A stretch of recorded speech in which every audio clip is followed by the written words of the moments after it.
Hello, this is Dr. Paul Cottrell, and I'm recording this on October 26th. We're going to be going over some of the news. Most of it is going to be about Mamdani and what's going on with the mayoral election in November for New York City. So before we begin, please make sure you subscribe to all my channels. I have channels on YouTube, Brighteon, Bitchute, and Rumble.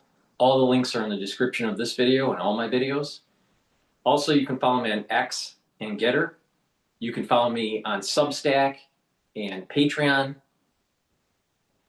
TikTok, many different ways to follow me. So please subscribe. And if you like the content I make, which is for free, I have thousands of videos for free. Please help support the work by donating on my website, the-studio-reykjavik.com. You can donate through Stripe, PayPal, or buy me a coffee. You can also be a paid member to my Patreon or Substack channel. So please help support the work because all of these videos are for free. In addition, I have great products on my website. You can get ebooks, supplements, and course material on immunology and pulmonology. It's another great way to learn, to help improve your health and wellness, and support the channel. I greatly appreciate it. Share the links, ask your social media to follow me. Before we begin, let's talk about what you need to do to start preparing for the fall and the winter. Please go to my store and get the Max 35. Max 35 or Cleanse, which is 30 parts per million, and Max 35 is 35 parts per million. Take a teaspoon a day, every day, swish in your mouth, gargle around 20 seconds, and then swallow it. What this will do is boost up your immune system, maintain your mucosal barrier, improve the health of your oral cavity and your oropharynx. And by doing this, you're boosting up your immune system. So either take the Max 35 or the Cleanse, take it every day. If you're not feeling well or someone around you is not feeling well during the fall and the winter season, take a tablespoon or two a day and go back to your maintenance dose once everything's all clear.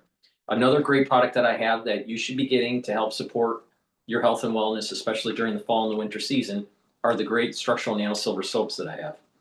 Get the lavender or the peppermint. You can also get it in lemongrass and charcoal tea tree. Please go to my store, get a few bars of this structural nano silver toothpaste, very high quality. And make sure you use discount 5. It's all caps with the number 5. And you get $5 off. And also, prepare for the fall and the winter by getting the great lozenges that I have. You can get it in elderberry zinc, and you can also get the drops in honey and lemon, cherry flavor, or in blueberry. Very high quality lozenges and drops.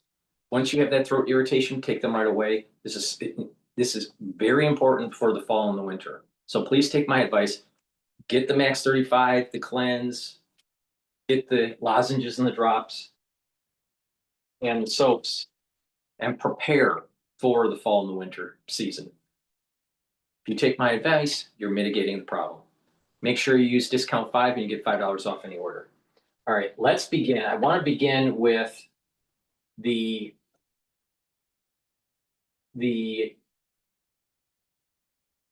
even though this lecture is mostly about Mamdani, I want to just listen to what is going on with the stolen items from the Louvre.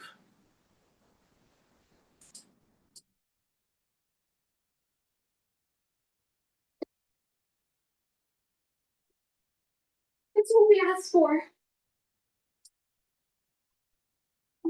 And our guest, Arthur Brand, he's joining us from Amsterdam. He is a detective specializing in our crime.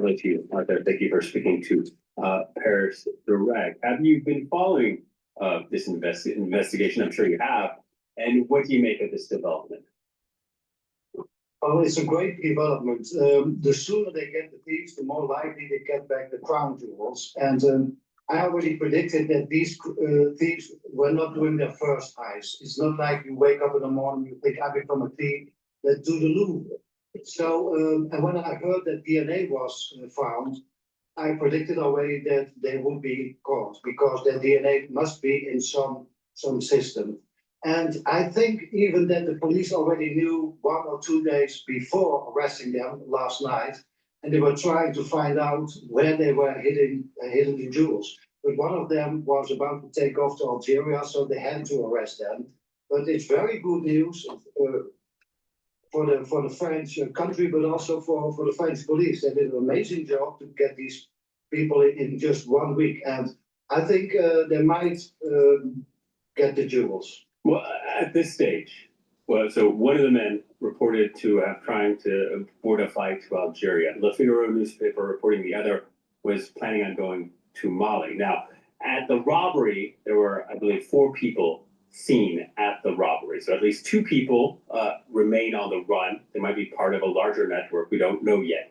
At this stage of the investigation, what do you think happens to those people who are on the run? Are they going to buckle down and try to hide out? Will they be trying to use rail links to try to catch another flight? Or what do you think is going through their minds right now?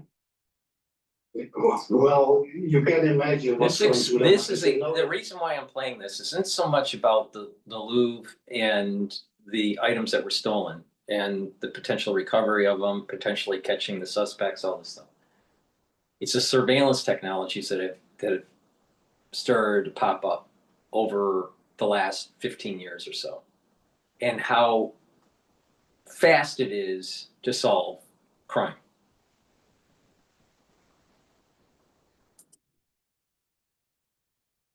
They get caught, and they will get caught. They will end up 5, 6, maybe 8 years in jail. So they are hiding, they're trying to get out of the country. Maybe 1 or 2 already got out of the country, but they will get caught. And the most important question now is, where are the jewels? The police is now raiding their homes, homes of family members, home of known associates. So they are doing now everything to try to find the jewels. And hopefully the 2 men who got caught have the jewels in their possession and not the 2 who are still on the run.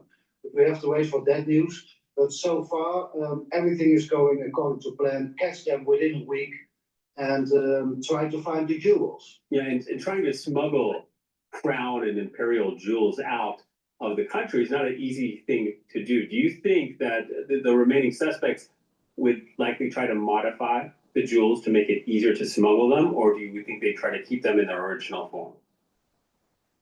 Well, they have to dismantle them. You cannot sell these crowns in their original form because everybody around the world knows them. They're all on all the front pages, so they have to dismantle them. But because it has just been a week, they probably did not have the time to do that. And I don't think they smuggled them out of the country. That might have been a plan from the beginning, but within a week they were not able to. They laid low because they knew the police was looking for known burglars, etc. So most likely they are still intact, and they are most likely still in France.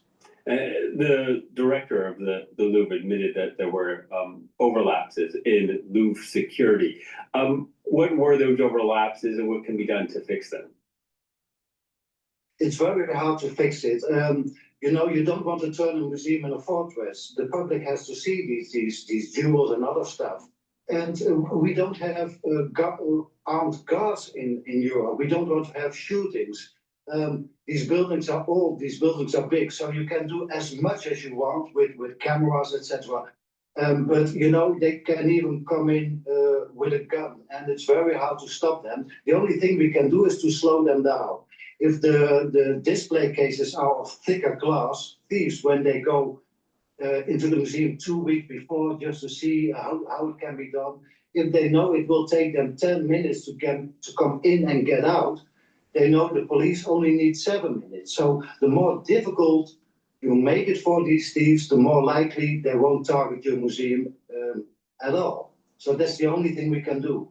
And about these jewels specifically, was there something about them that would have made them more appealing to thieves than other jewels that were nearby that were also incredibly valuable?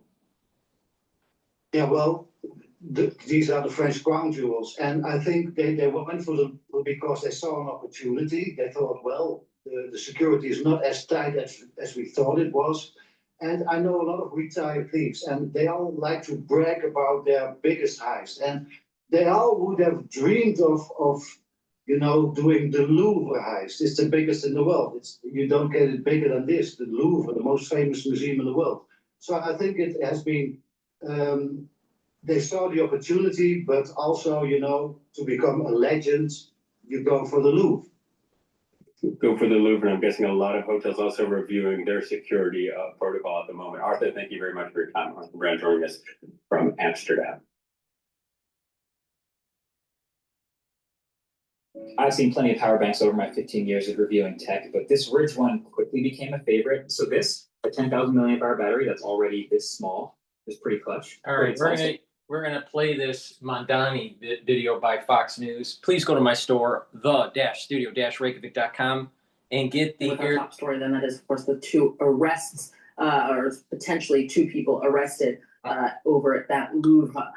Please go to my store and get the heirloom barley. My website is the-studio-reykjavik.com. The heirloom barley is going to detoxify your body, bring down inflammation, and soak up free radicals through superoxide dismutation. When you soak up those free radicals, when you bring down inflammation, you detoxify your body, you're boosting up your immune system, and you're helping your endocrine system. And by bringing down inflammation and detoxifying your body, you're helping with your joint health. You're also helping with your vascular system by bringing down inflammation at the vascular level and soaking up free radicals. You're reducing the chances of plaque buildup.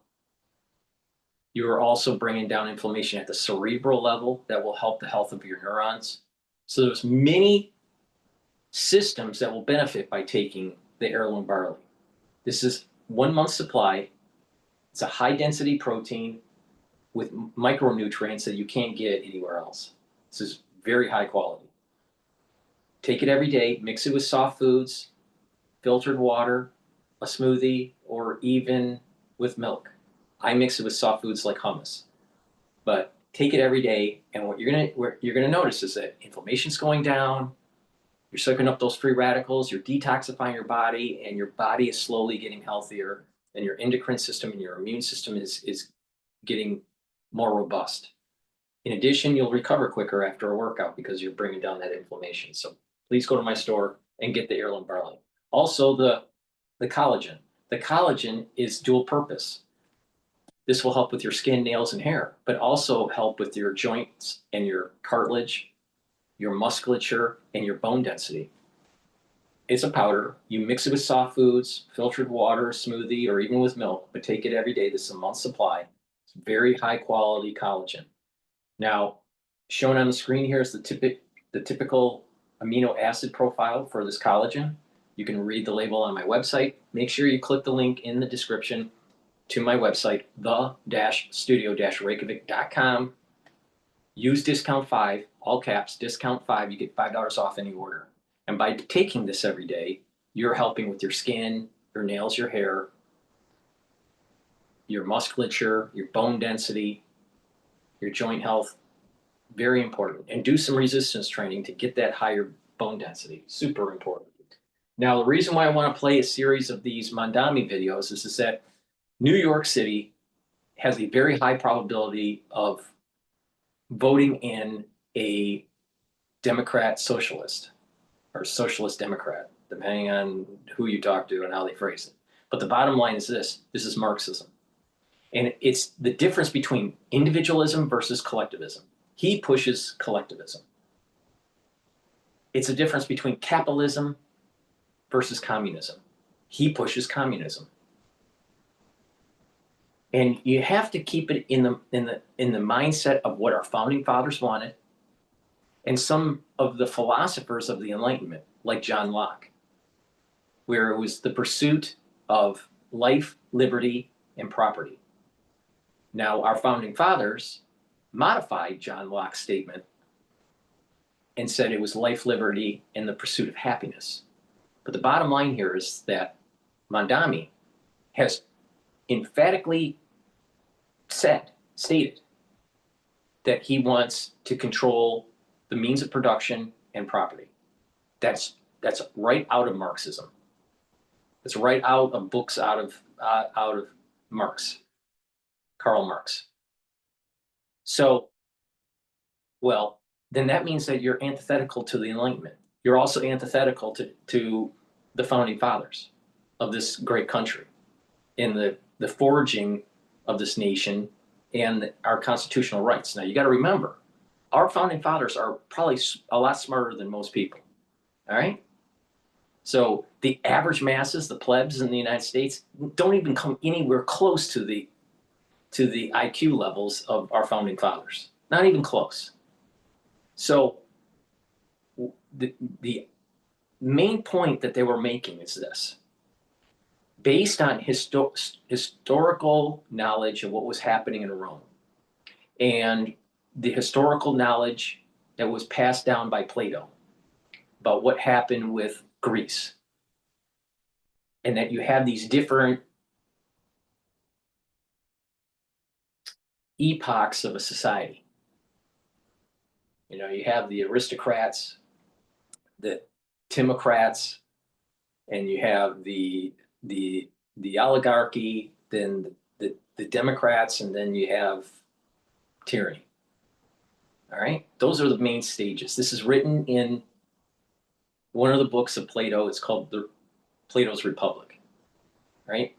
The Republic, and he's taught. It's a conversation of Socrates with individuals talking about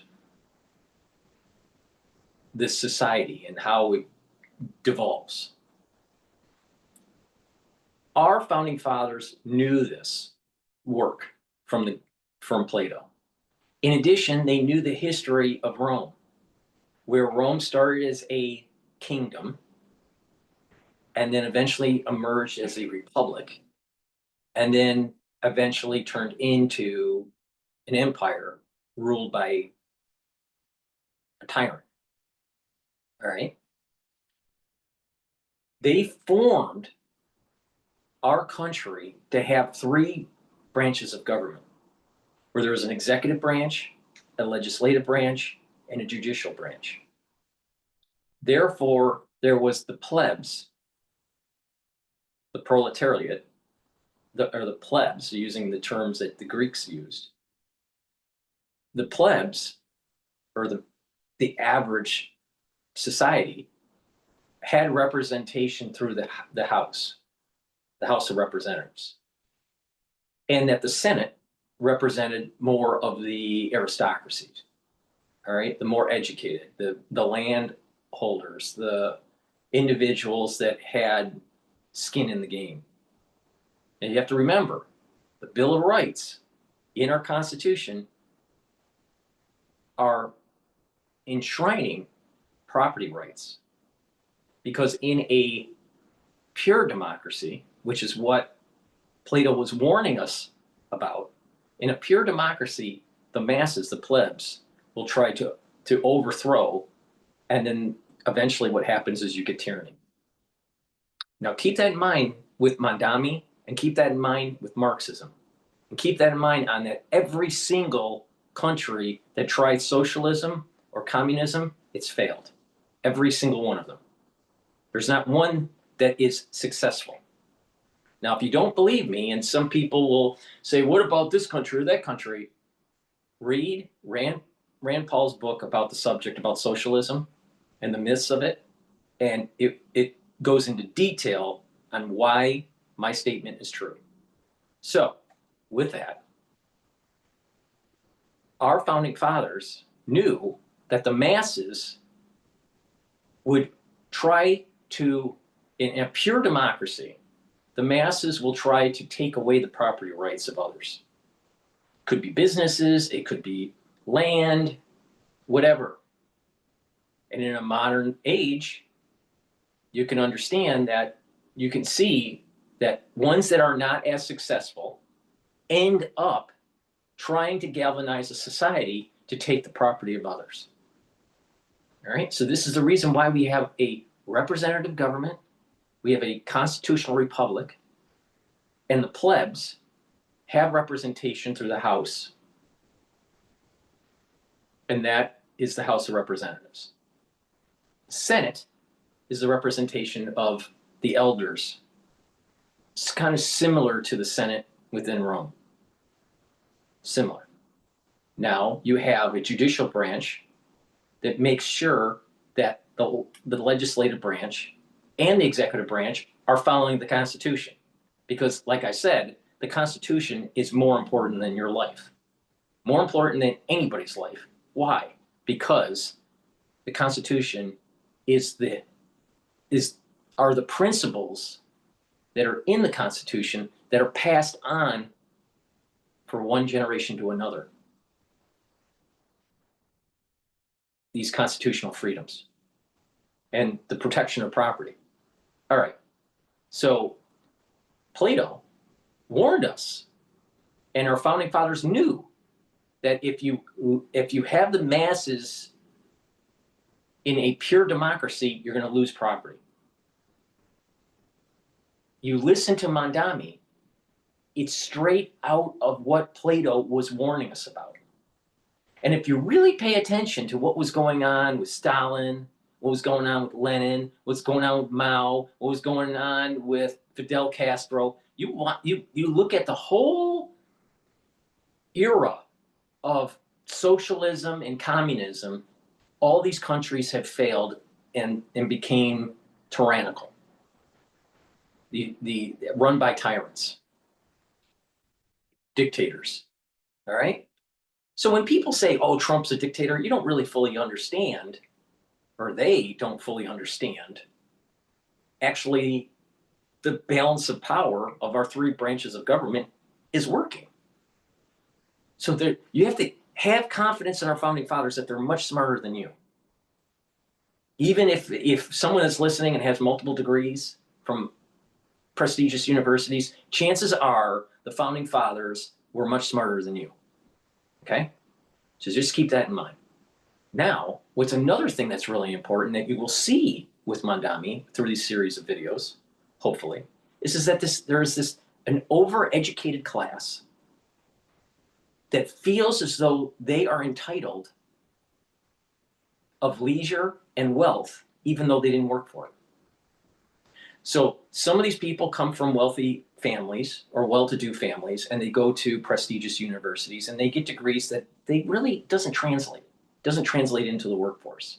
Maybe it's in the humanities, maybe it's in literature or some sort of gender studies or whatever, but they're not engineers, they're not lawyers, they're not doctors, they're not whatever, right? They're not physicians. They have an undergrad degree that's usually in the humanities, and then they get a graduate degree that's further diving into the humanities. A lot of these philosopher types, you may even find people that are in economics that are left-leaning. But for some reason, they feel as though they're entitled. They go to these prestigious universities. Some of them are from wealthy families, some of them are not.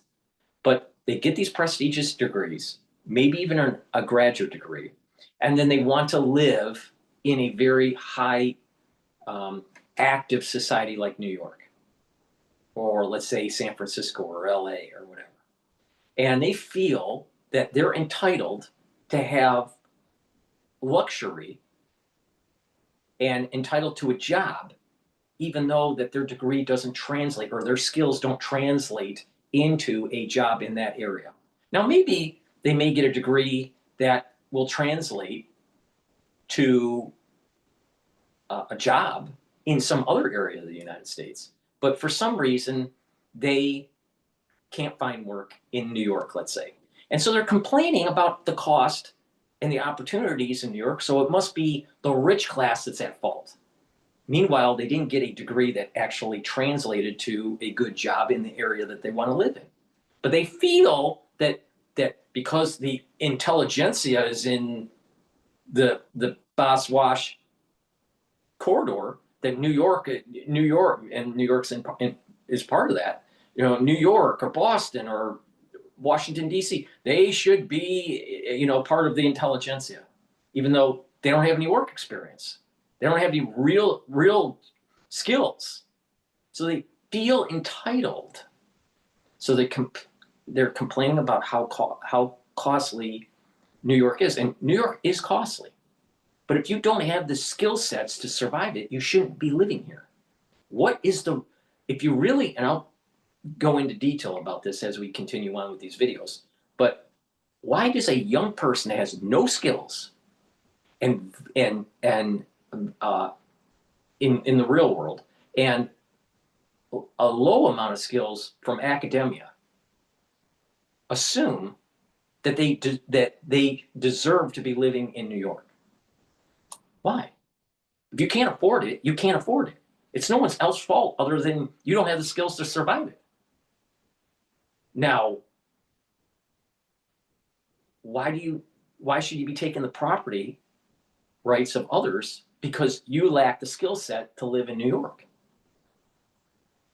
This goes to the heart of what John Locke was saying.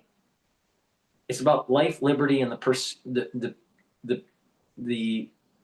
and property rights, right?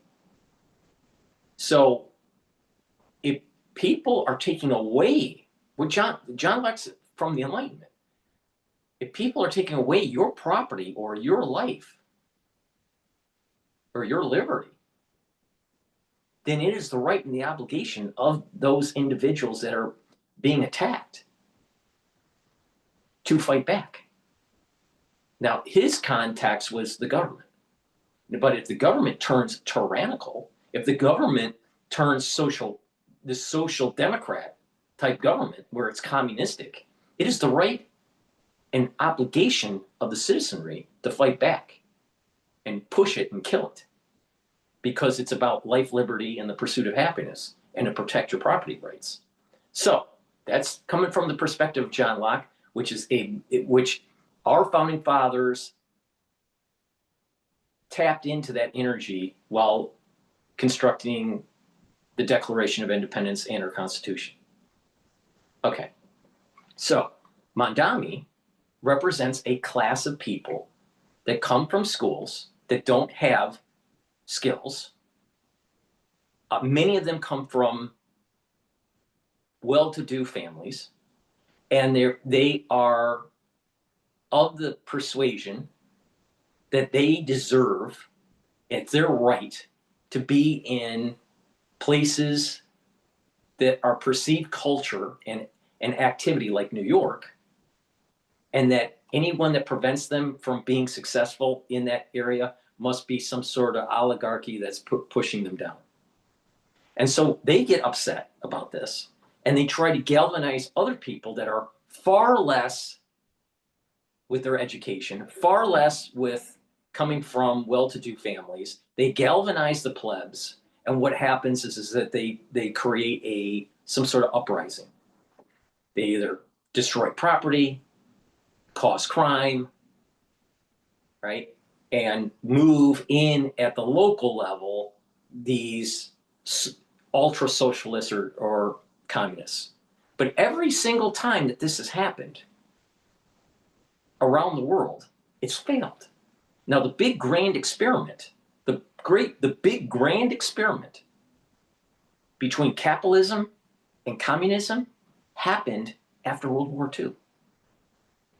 And that was the split of Berlin between the West and the East.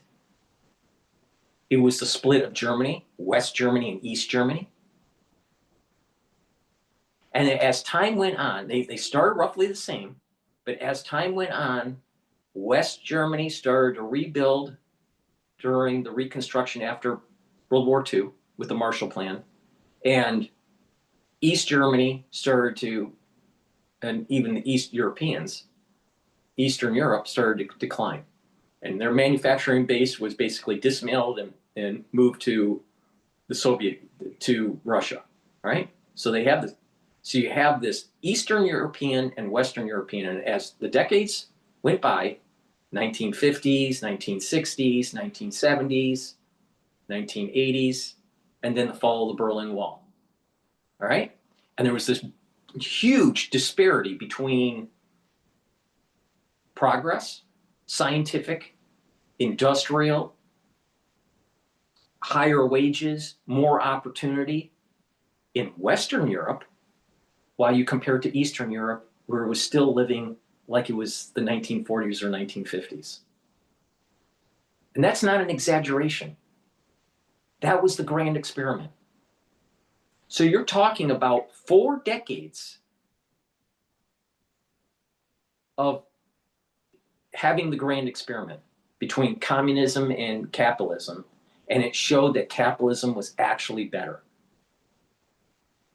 So, with that, why do we want to use a failed model that's been proven and listen to someone like Mamdani, who's 34 years old? He wasn't alive when the Berlin Wall fell. He has no historical context. So he says, let's try this idea, try that idea, because he didn't learn anything in college. He didn't learn from the past. He didn't learn from our recent past. Post-World War II, all the way through the Berlin Wall falling. He doesn't even know that history. But he sure as hell doesn't take the lessons that were learned about the Republic by Plato and the warning that Socrates had, that you cannot trust the plebs, that you have to have some sort of representative government. Now, the Greeks were more focused on the philosopher king, because they felt that they were more noble and they had the virtues. But they definitely didn't think the plebs had the virtues. Now, through the Enlightenment, it's about the will of the people, but our founding fathers also understood the warning from Plato with a pure democracy that usually fails and turns into tyranny. So to maintain the republic, to maintain this democracy in the United States, it has to be a constitutional republic, not a democracy. So anyone says that we have a democracy, they don't know what the fuck they're talking about. Pure democracies don't work. They don't work because the majority will lead to tyranny because you don't have property rights. And so we have a person, Mamdani, that wasn't even born when the Berlin Wall fell, doesn't know anything about the grand experiment between capitalism and communism and the failure of communism. And he wants to do experimentation because he didn't learn his lessons in history class or understood the classics like the Republic from Plato. And he came from wealth. See, you'll notice that there's a common theme here. They come from wealth. They don't do so well in their professional career, and they end up being a politician to try to galvanize some sort of movement with the plebs to take property rights from other people. That's what's really going on here. Now, he wants to control the means of production and control the inventory of housing. That sounds a whole lot like Stalin.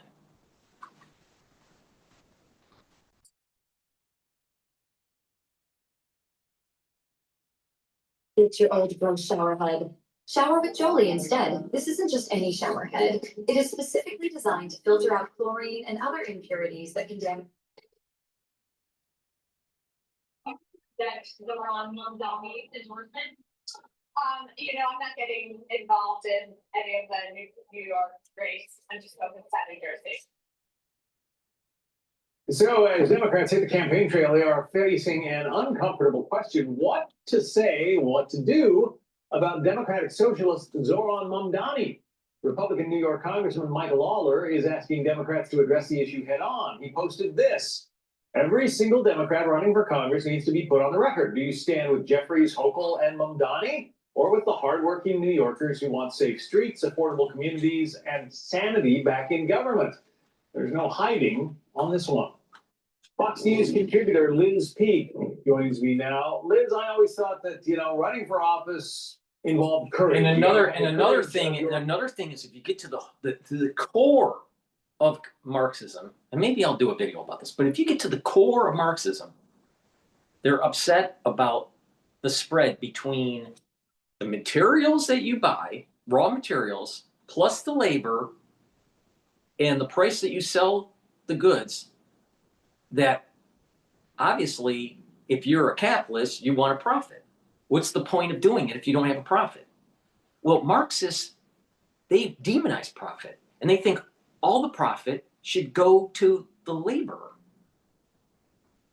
But the laborer didn't put in the working capital and the risk to actually make the factory, design the product, test the product, take the risks of failure.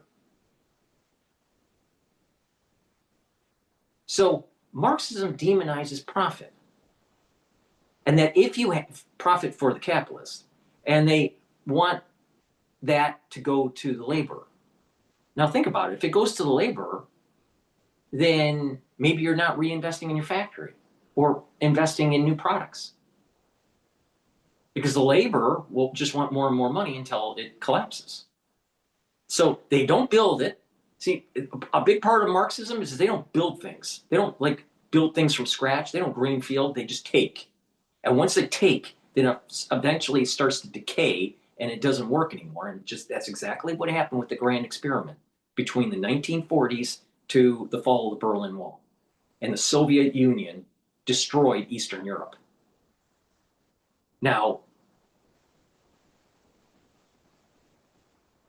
if you're a capitalist, you try to build something, you have profit, and then you take some of that profit, your shareholders take some of the profit, and then you plow in some of the additional profits into the company to upscale the factory, create new products, hire more people. But the point here is that the economy that we have is about people taking risk because they have property rights in hopes of creating a profit out of what they make.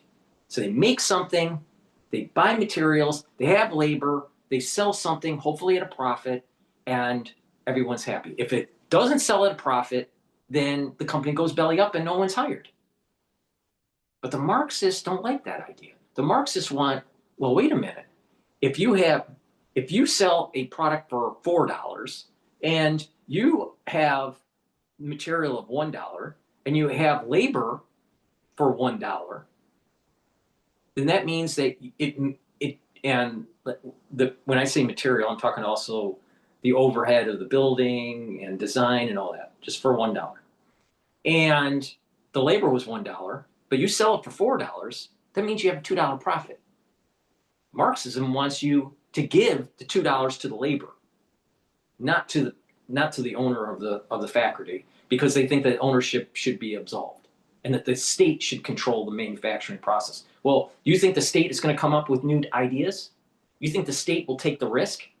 Where's the creativity with the state? I've never seen creativity from the state. I've seen creativity from individuals. I've seen creativity from people that work in groups that have a entrepreneurial spirit, but that's because they see a profit downstream. When you take away that profit from downstream, there's no incentive for creativity. And eventually there's a downward spiral. That's Marxism. Convictions, and we didn't hear anything there from Mikey Sherrill when asked whether she supports Zoran Mamdani. I mean, he's just across the river in New York. Right. She'd rather talk about Donald Trump. It's kind of an amazing decision for her.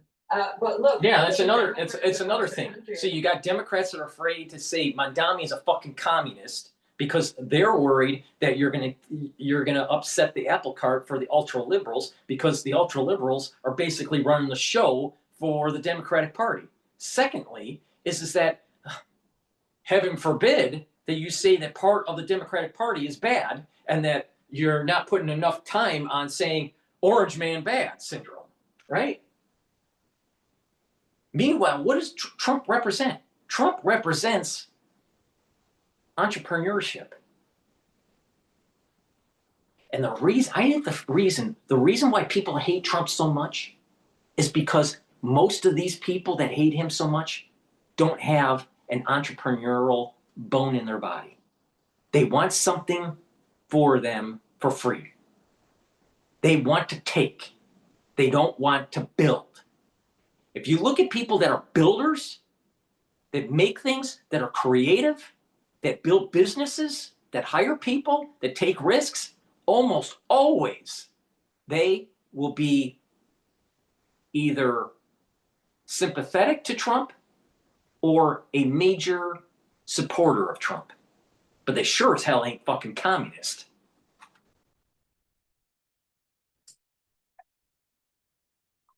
At this race and are horrified. John, only about 15% of the country identifies as very liberal or progressive. A lot of those people are in New York, they're in California, but guess what? They're not in New Jersey and they're not across the middle of the country. Right, because no one wants to live in the armpit of America, like New Jersey. All right? But this is the very point that I'm making. This is the very point I'm making. You have these people that come from good schools, Ivy League plus. They come to New York. They have no skills. Maybe they intern to, for some bank or for some, I don't know, some consultant firm, but they don't know anything. They didn't build anything. They didn't design anything. They just don't know much. And they expect that they would be able to afford the living in a high cost area like New York. And heaven forbid that someone says no to them. So what happens is you got these ultra libs, they're already pre-programmed in college of socialism. They get in and they realize that they can't get a real job because they don't know anything. And then all of a sudden, voila, you got these ultra libs pushing this socialistic communist agenda. You see this in Boston, you see this in New York. And the thing is that conservatives, or even if you're a centrist, you need to start pushing back, because what does the ultra lib represent? What does the democratic socialist represent? An erosion of your property rights. And that's an erosion of the Enlightenment by John Locke. The places where Democrats have to hope to take back some seats if they want to get the majority in the House again. Mamdani is a loser for Democrats, and we're just talking now about campaigning. Wait till he's in office. Wait till some of this stuff that he's trying to do is actually put in motion. I can't imagine a worse look for Democrats. And by the way, one of the things that Hakeem and it's another problem, and not another problem is this comes from a well-to-do family. He gets a liberal education, doesn't have any experience, complaining about the cost of living, is living on the dole, and oh, by the way, he's going to want to bring in socialism and do these experiments. Yet he didn't pay attention to his history with the grand experiment in Europe right after World War II, where the Soviet Union collapsed. And he sure as hell doesn't understand Plato and the Republic. He sure as hell doesn't understand the essence of the Enlightenment and property rights and the life and liberty. He sure as hell didn't take a lesson from the Constitution. And then you add in this fucking caliphate that he represents. Mark my words. If you are an individual that is Muslim, that doesn't have a strong affinity for this country and the constitutional rights, and you want to perpetuate a caliphate, then that is antithetical to what our founding fathers represent. It's not compatible, because the whole idea of the Constitution is a melting pot of people, not one group taking over and destroying the Enlightenment.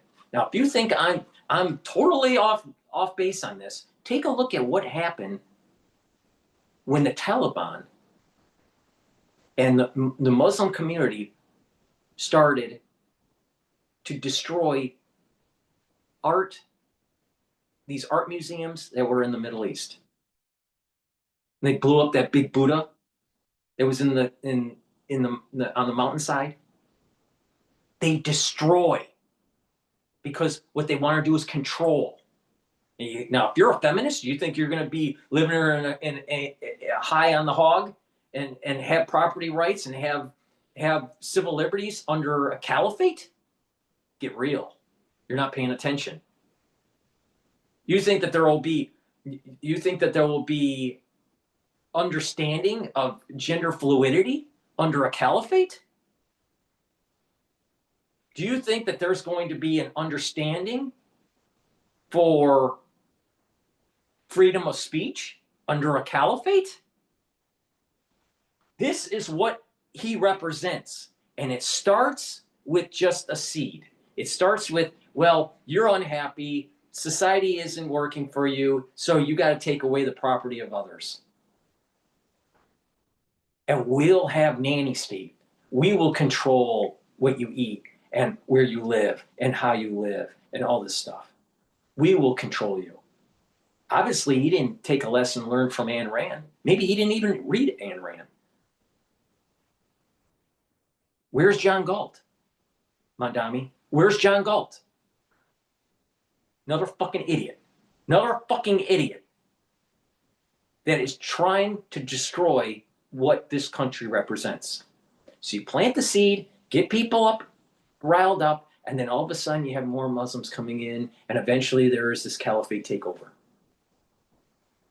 Did you see the video about, and maybe I'll be able to find it, but there was a video just recently about Muslims praying in mass at one of the parks in New York City. I think it was the Washington Park, but I could be mistaken, by NYU, but I could be mistaken exactly where it was. But the thing is it happened. Well, wait a minute here. Are we seeing the early signs for New York as what happened to London?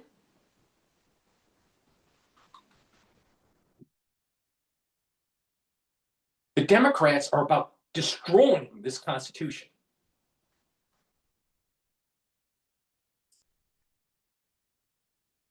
That brings to the front right now is how can you have both the leaders of your party from New York? You have Chuck Schumer, who's the Senate Minority Leader, and Hakeem Jeffries, who's the House Minority Leader. And that's not really a great look because it kind of says to the country, all we care about is the liberal left. And now they really know that's true because the biggest city in the world, the most important city, is going to have a socialist mayor that all of these people, Chuck Schumer has not yet endorsed him, but Hakeem Jeffries has, and most of the New York officials have. I think it's an incredible fiasco for the Democrats. Yeah, it's a tepid endorsement, you could say, from Hakeem Jeffries, but he did finally come out and endorse it. We're looking live at him on screen right now with Warren Mamdani, and there are people behind him with build affordable housing banners. Is that part of his appeal? He says he's gonna somehow make housing affordable in this very expensive city?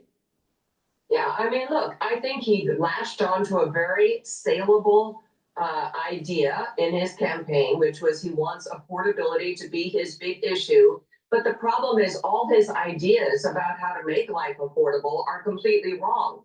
In housing in particular, and everybody knows that renting a apartment in New York or buying one is incredibly expensive.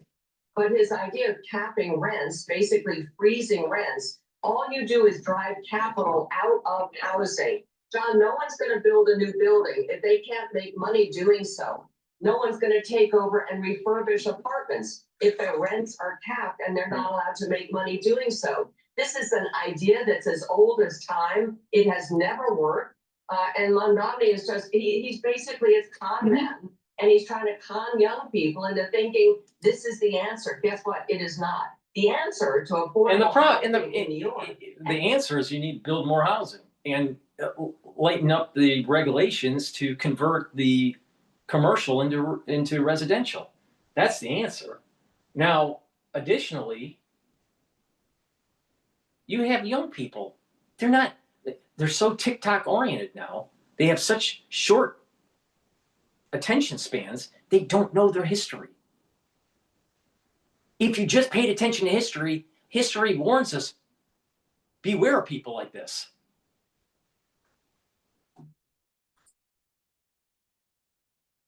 It is everywhere. get rid of the regulations, make it easier to build.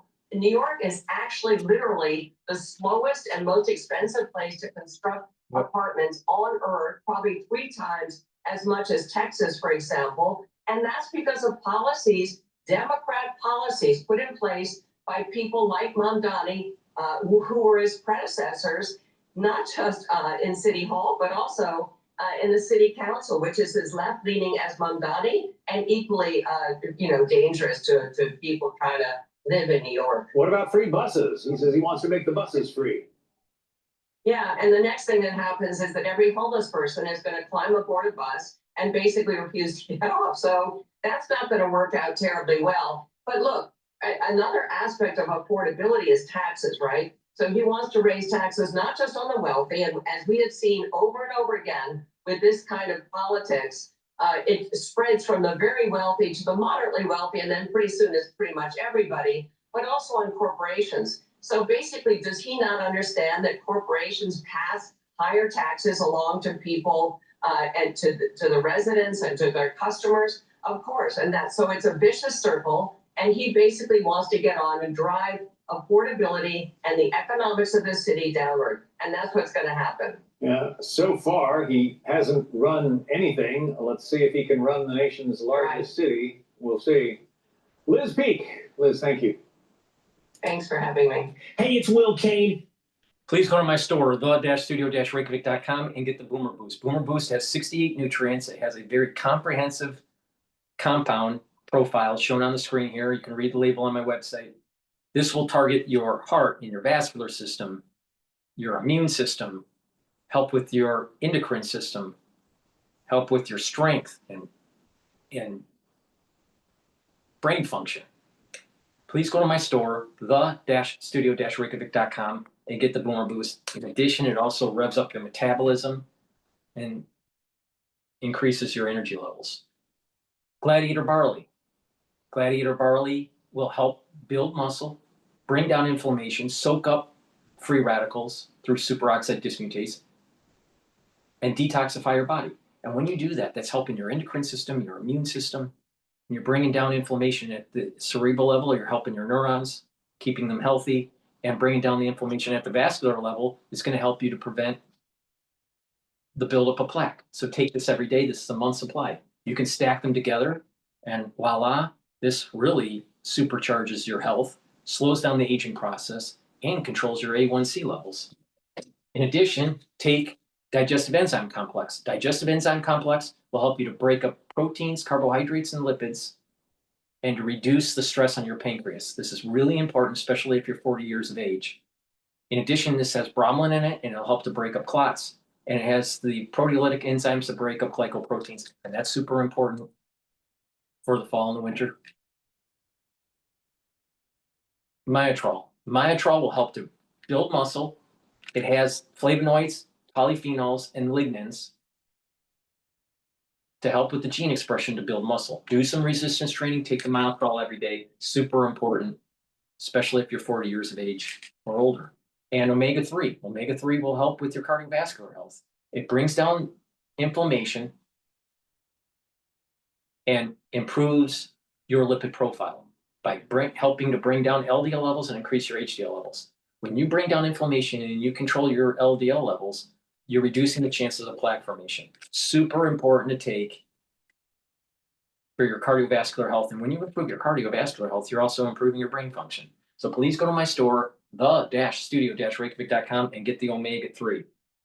And lastly, a great neurostack is Clarity Factor. It gets rid of that brain fog so you're not a fucking liberal like Mamdani. Now, Clarity Factor will get rid of that brain fog, allow you to concentrate, and over time it's going to improve that neuroplasticity for your neurons. And over time you're going to be able to think faster and you'll have better memory. Drink it with filtered water and take it every day. Super important. It's a great neural stack. So please don't be a crazy liberal. Save the Constitution by getting the Clarity Factor. Make sure you use discount 5 so you get $5 off. Please take these supplements do them regularly, take them regularly, and what will happen is you're gonna slow down the aging process and you're gonna get healthy. And guess what? Your immune system is gonna get better. And you'll be able to concentrate, your brain function will work better, and you won't be a crazily liberal. All right.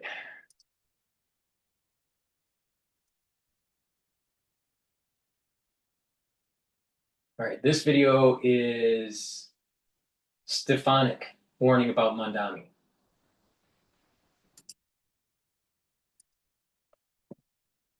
New York Congresswoman Elise Stefanik. Elise Stefanik, you're gonna save New York. Andrew Cuomo's not gonna save New York. Mamdani's not gonna save New York. You're gonna save New York when you get to be governor next year. That's my going in talking point to you. What do you think? Well, thank you so much, Larry. I will tell you, Zohran Mamdani is going to destroy New York, and Kathy Hochul endorsed Zohran Mamdani. She lifted him up when you have other Democrats who are hesitant because they know he is so woefully out of touch with not just Republicans and independents, but Democrats as well. He is not going to win the majority of votes, and because of this three-way race, we're now going to have a full-blown socialist. I believe he is a communist in terms of his proposals he's put forward. He is a raging anti-Semite, and you know who's giving him that mouthpiece? It's Kathy Hochul, who endorsed him. Kathy Hochul is known as the worst governor in America. And I'll tell you, Larry, it's New Yorkers all across our great state who are looking for a new generation of leadership instead of the failed single-party Democrat rule led by Kathy Hochul, causing the affordability crisis, causing the crime crisis. So we got to get this mayor's race out of the way, but we cannot let down New Yorkers. Elise, hang on 1 second. Here's a clip from the debate last night. Cuomo Watch what beating up on Mamdani's rent control program. Here it comes. Take a listen to it. Zohran is a great actor. He missed his calling.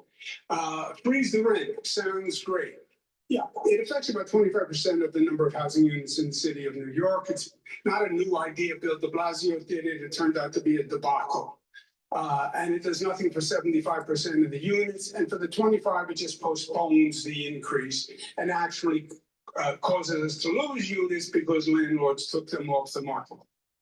Yeah, so in some sense, it's the pot calling the kettle black because his programs were no better as a governor.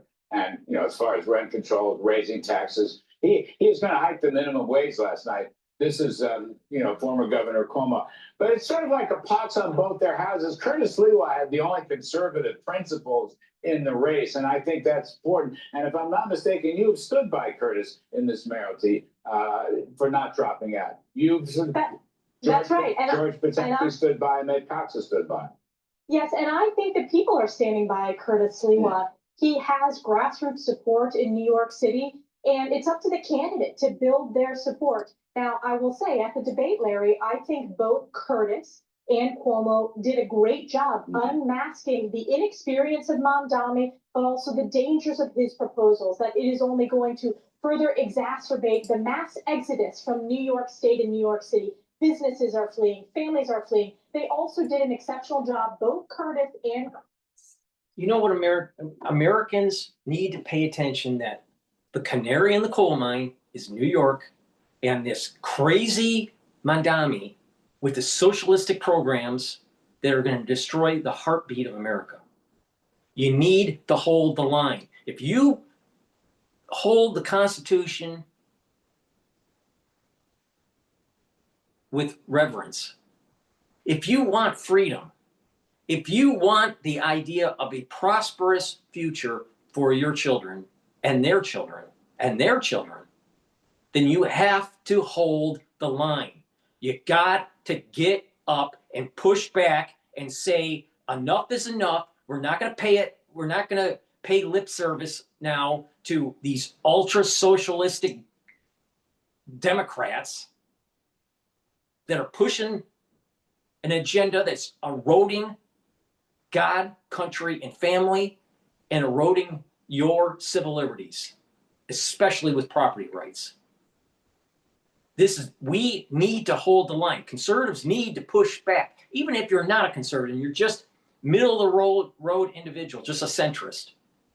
You got to get on the battlefield and push back. Why? Because this country is going to be less prosperous and being more in debt and have a less manufacturing base with the policies of Mamdani.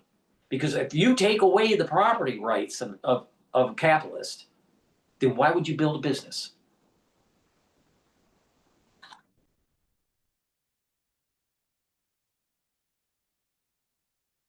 Well, in terms of exposing Mamdani's anti-Semitism that he wants to run from, but he can't hide from it. Not only has he campaigned with the unindicted co-conspirator of the 1993 World Trade Center bombing that killed New Yorkers, he has embraced the vile globalized intifada, and Jewish voters are rightly concerned about Mamdani taking over.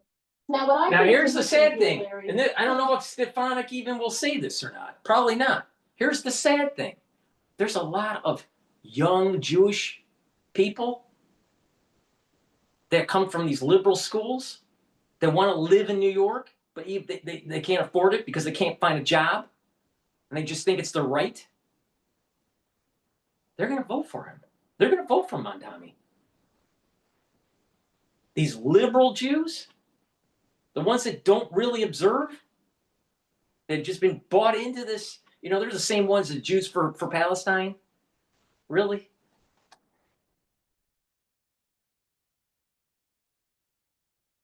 So you got that problem. And then you have the little old ladies out there that are suffering from the cost of living, but they've been living in Upper East Side all their life. Crime's going up. They're scared, but they don't know what to do. They don't like Cuomo because of what happened during the COVID years and the corruption. And who do they vote for?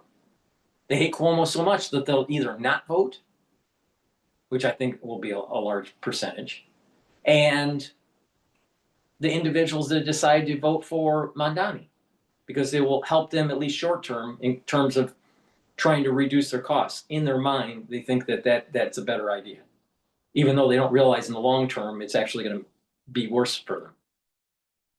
So you have the elderly, that's a problem, and you have these stupid, the stupid young ones.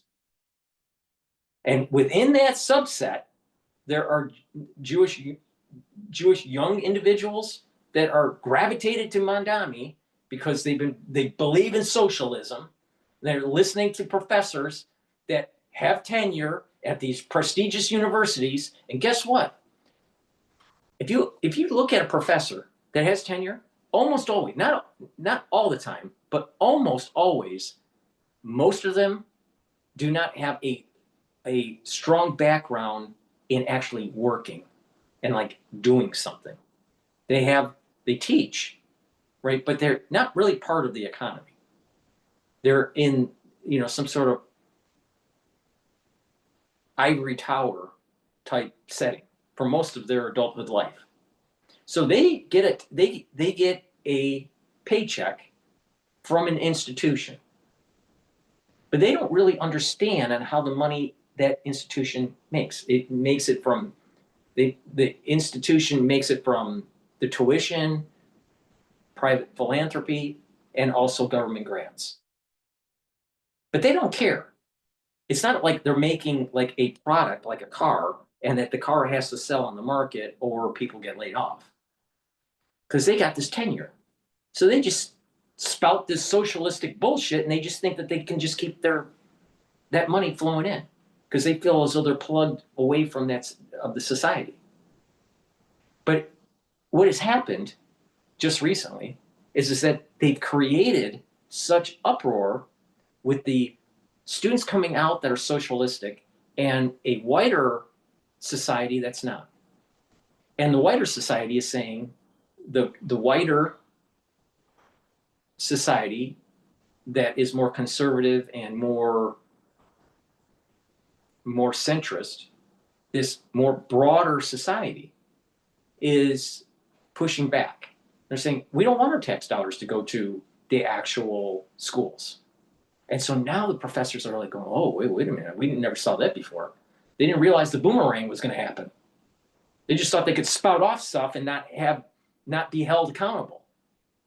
Well, now they're held accountable because they need the taxpayer dollars. Yet they're telling the taxpayer dollar. They're basically pushing out socialists to destroy property rights and increase the taxation. Meanwhile, they want more government funding to allow them to spout more BS.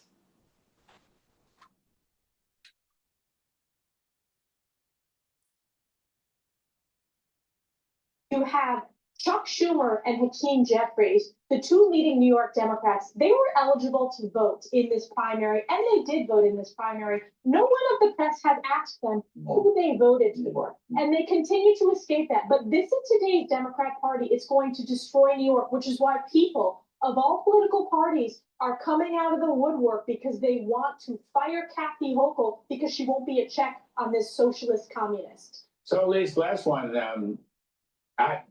you're going to save New York in New York, but I think that New Jersey may be saved by a Republican candidate. Chiricelli, I mean, he looks like he's going to win that race. Yes, I strongly support Jack Ciattarelli, and I'll tell you what we have in common. Single-party rule Democrat states that are traditionally blue, we've seen those states move more to the Republican direction in the past few cycles. Why is that happening, Larry? Because people are feeling and suffering from failed policies, whether it's high taxes, whether it's skyrocketing crime. So New Jersey is moving to the right, just like New York is. We saw this in President Trump's 2024 election. I think the energy and enthusiasm is on Jack Ciattarelli's side. I hope he wins. He is working his tail off, getting across the state. And look, Democrats are in free fall. They have the least approval rating in modern polling times. They are deeply disconnected from hardworking families and small businesses who are the engine and the backbone of our country. Elise Stefanik, save New York. It's going to be, America's prosperity is because of capitalism. It sure as hell ain't because of communism. Please go to my store, the-studio-reykjavik.com, and help support this capitalistic endeavor and to boost up your immune system, especially during the fall and the winter season. Vitamin C with magnesium, it's dual purpose. This is going to help with your skin because vitamin C will cross-link with collagen when you drink it with filtered water. In addition, vitamin C and magnesium will help to boost up your immune system and help with your brain function. Super important. Magnesium and zinc also boosts up your immune system and helps with brain function. Magnesium increases the efficacy of vitamin D3. Stack these together, and this is a powerful stack. You should be taking this every day to help slow down the aging process and boost up your immune system. But if you take this in the fall and winter, you're mitigating the problems that you're going to probably see. All right, because this fall and winter is going to be problematic. So you better start to boost up that immune system. Ashwagandha root. Ashwagandha root is going to help to bring down cortisol levels and help to control your blood glucose levels. Bring down that inflammation. Super important. It also helps with adrenal health. And by bringing down inflammation, you're helping with your cardiovascular health, your brain function, and your immune system. Turmeric. This brings down inflammation and also soaks up free radicals. By doing that, you're helping your vascular system, your brain function, and your immune system. Lignans helps with the endocrine system and your immune system. Brings down inflammation and soaks up free radicals. That helps your immune system, your cardiovascular system, and your brain function. You notice this little pattern? You stack these together, they're synergistic. And it revs up your metabolism, helps with brain function, and reduces plaque formation. Take this every day, and you're going to slow down the aging process. In addition, if you take this every day, especially in the fall and winter, you're boosting up that immune system so you can weather the storm that's coming. And I've been saying this for 5 years. And oh, by the way, make sure you use discount 5. $5 off any order. Olive leaf extract. It's dual purpose, brings down inflammation and helps with your lipid profile. By bringing down your LDL levels and increasing your HDL levels and bringing down inflammation, you're reducing plaque formation. So that's really important for your cardiovascular health. And with better cardiovascular health, you're helping with your brain. In addition, by bringing down systemic inflammation, you're helping your immune system. Super important to be doing every day, but especially during the fall and the winter. Please go to my store, the-studio-reykjavik.com, and promote capitalism. All right, let's listen to Victor David Hansen about Mamdani. For the first time in the modern era, at least, an unapologetic socialist, Zoran Mamdani, is going to be the mayor in our November election. He says he's a democratic socialist, but he has said things that make sense only in a communist context. There has been massive demographic changes in New York, and it's no longer just a democratic city, it's a radically democratic city. So Mr. Mamdani thinks he can appeal to these hard left constituencies in a way that would make his election possible with very low turnout. Can he be stopped? The only way that he could be stopped if the left and the center and the right were to combine and say, this man represents the destruction of our way of life, and he's going to bankrupt the state and drive out our entire source of wealth. That is the financial class itself.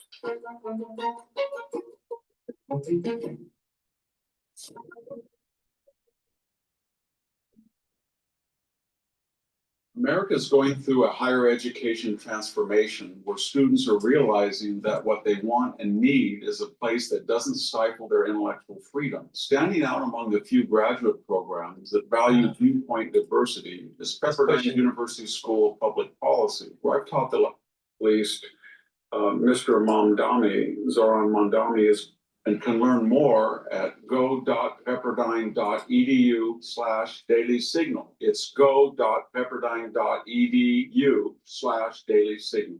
Hello, this is Victor Davis Hansen for the Daily Signal. Everybody in New York City is on edge because it looks like for the first time in the modern era, at least, Mr. Mamdani, Zoran Mamdani, is going to be the mayor in our November election. Now, this is the reason why I keep on saying you need to understand your history. What did Socrates and Plato warn us about in the Republic? Really important to understand that. Really important. What was the grand experiment after the after World War II, going all the way through the Cold War? Who won the grand experiment? It was capitalism, not communism. What country has ever been prosperous by using these socialistic, communist policies? Zero countries. Don't believe me? Read Rand Paul's book.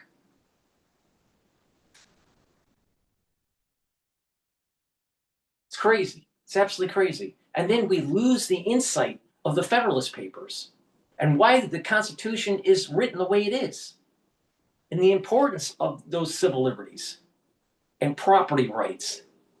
And then to go to the core of the philosophical thought of the Enlightenment with John Locke.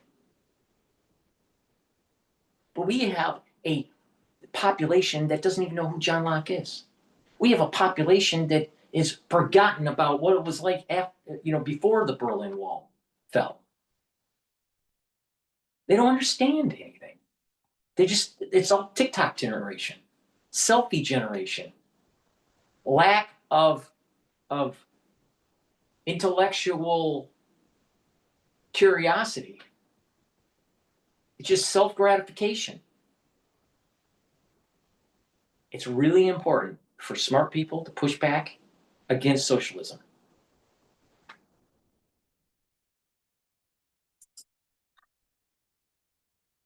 Unapologetic socialist. He says he's a democratic socialist, but on occasions in the past, he has said things like, to be a real socialist, you must acquire or take possessions of the means of production. That's right out of the communist playbook of Frederick Engels. It's essential to communism, and he said things that make sense only in a communist context. He wants to get rid of elite schools that are meritocratic. He wants to go into areas that are affluent and white and tax them more inordinately. He wants to give free transportation to people and make a particular group pay for it, the so-called wealthy. So he wants to turn the financial capital of the world upside down. Normally, even in New York City, which is a liberal city, this would be impossible to see somebody like Mamdani elected. But there has been massive demographic changes. Almost 1 million Jewish middle class and affluent voters have left over the last 20 years for a variety of reasons. We've had open borders policy where hundreds of thousands of new immigrants have come into New York. And it's no longer just a Democratic city, it's a radically Democratic city. So Mr. Mamdani thinks that in an off year, this is an off year, there is no great presidential election, there is no midterm election. There's not a lot of reasons for the normal voter to come out. And he can appeal to these hard left constituencies in a way that would make his election possible with very low turnout. And of course, this is a municipal election to begin with. So he counts on very few people coming out, and the people who do turn out are minorities, but more importantly, upscale middle class, mostly white, affluent, and Asian younger people who feel they have letters after their names, they have titles, they went to good schools, New York University, Columbia, and they should be deserving of a brownstone, of a car, good schools for their kid, and they can't afford it, not in New York. They're not like Mr. Mamdani, who has subsidized housing. They can't get housing like he has. So he appeals to their socialist sensitivities. Can he be stopped? The only way that he could be stopped if the right part of the left and the center and the right were to combine and say, we don't like each other, we have very little in common, but this man represents the destruction of our way of life. He's anti-Israel, he's anti-Semitic, he is pro-Hamas, he is anti-capitalist, he's anti-free enterprise, he's socialistic, and he's going to bankrupt the state and drive out our entire source of wealth, that is the financial class itself. But to do that, you'd have to have a strong opposition. But there is no Bloomberg, there is no Giuliani. So you have two choices other than Mamdani. You have Curtis Silwa. He's a conservative, but he's been around New York for 30 or 40 years. He's a known quantity. He's a fringe candidate. And he's not going to win the election. He is now enunciating conservative positions. I wish that Silwa would step away, because any votes for Silwa is taking away from Cuomo, and Cuomo needs as many votes as he can get to surpass Mamdani. I'm really worried about the voter that is so apathetic during this mayoral race that they don't even show up to fight against Mamdani. We're at a point here, it's not about picking the candidate you want. It's about making sure that the candidate Mamdani doesn't get in. That's the real issue. Mamdani is dangerous. Draw off 10 or 15% of the total vote, but he's not going to win the election. Then you have Andrew Cuomo from the famed Cuomo family. Chris Cuomo was a CNN anchor.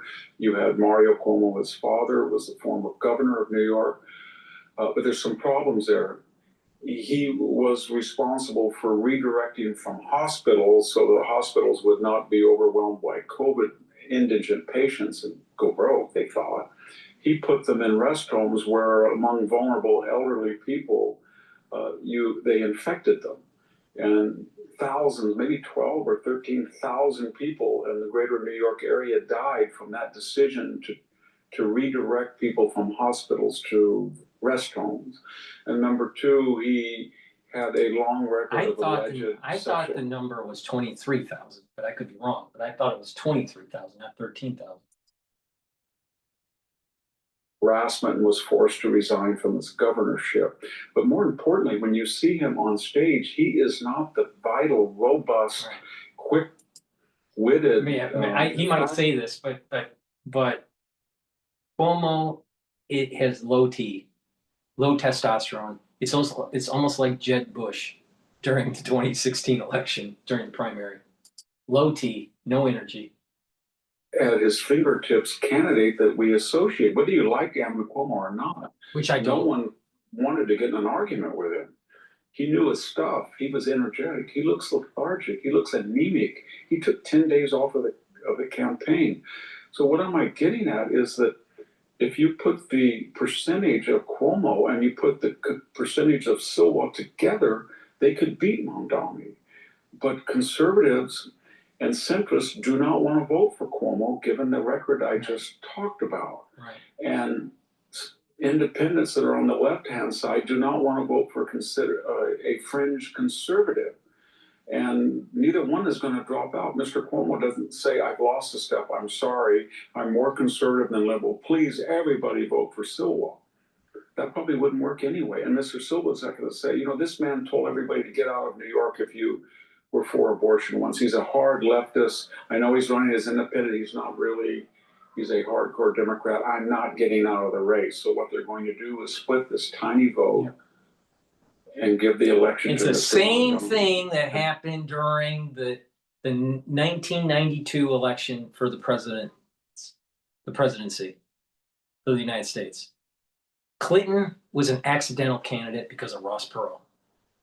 Clinton wouldn't have won. Ross Perot split the ticket and prevented Bush from being reelected.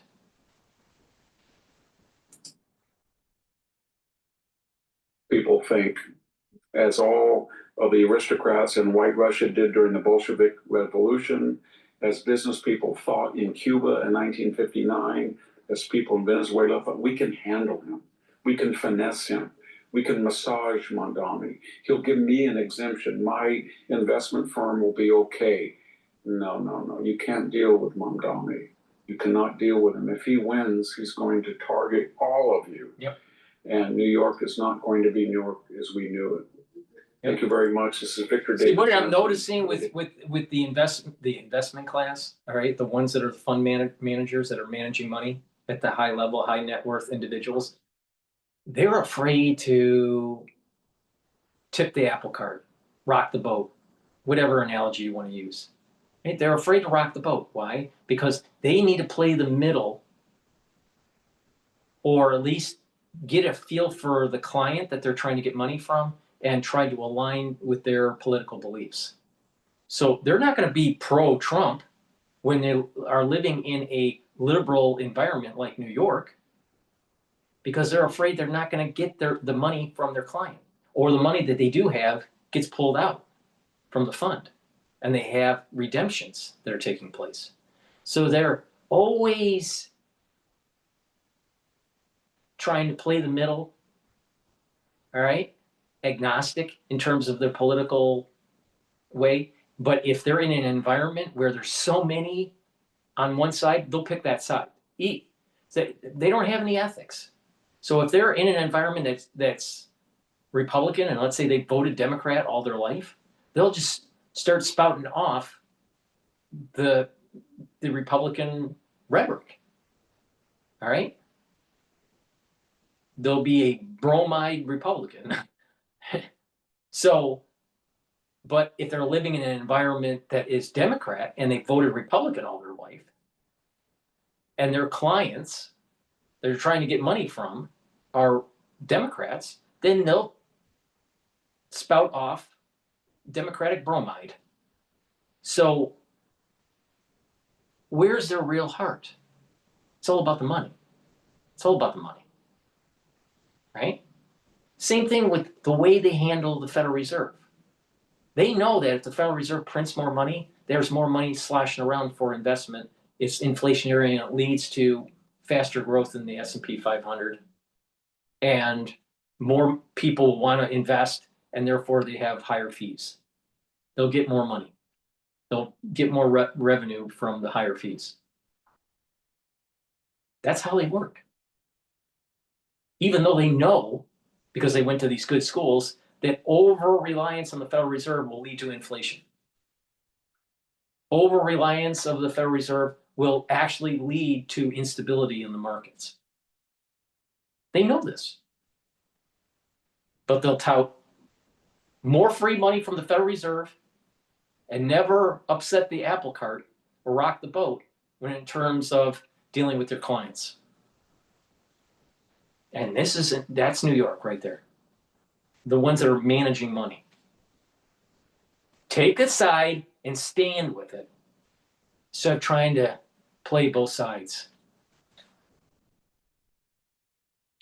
All right, we're going to go to another video dealing with how New York will collapse.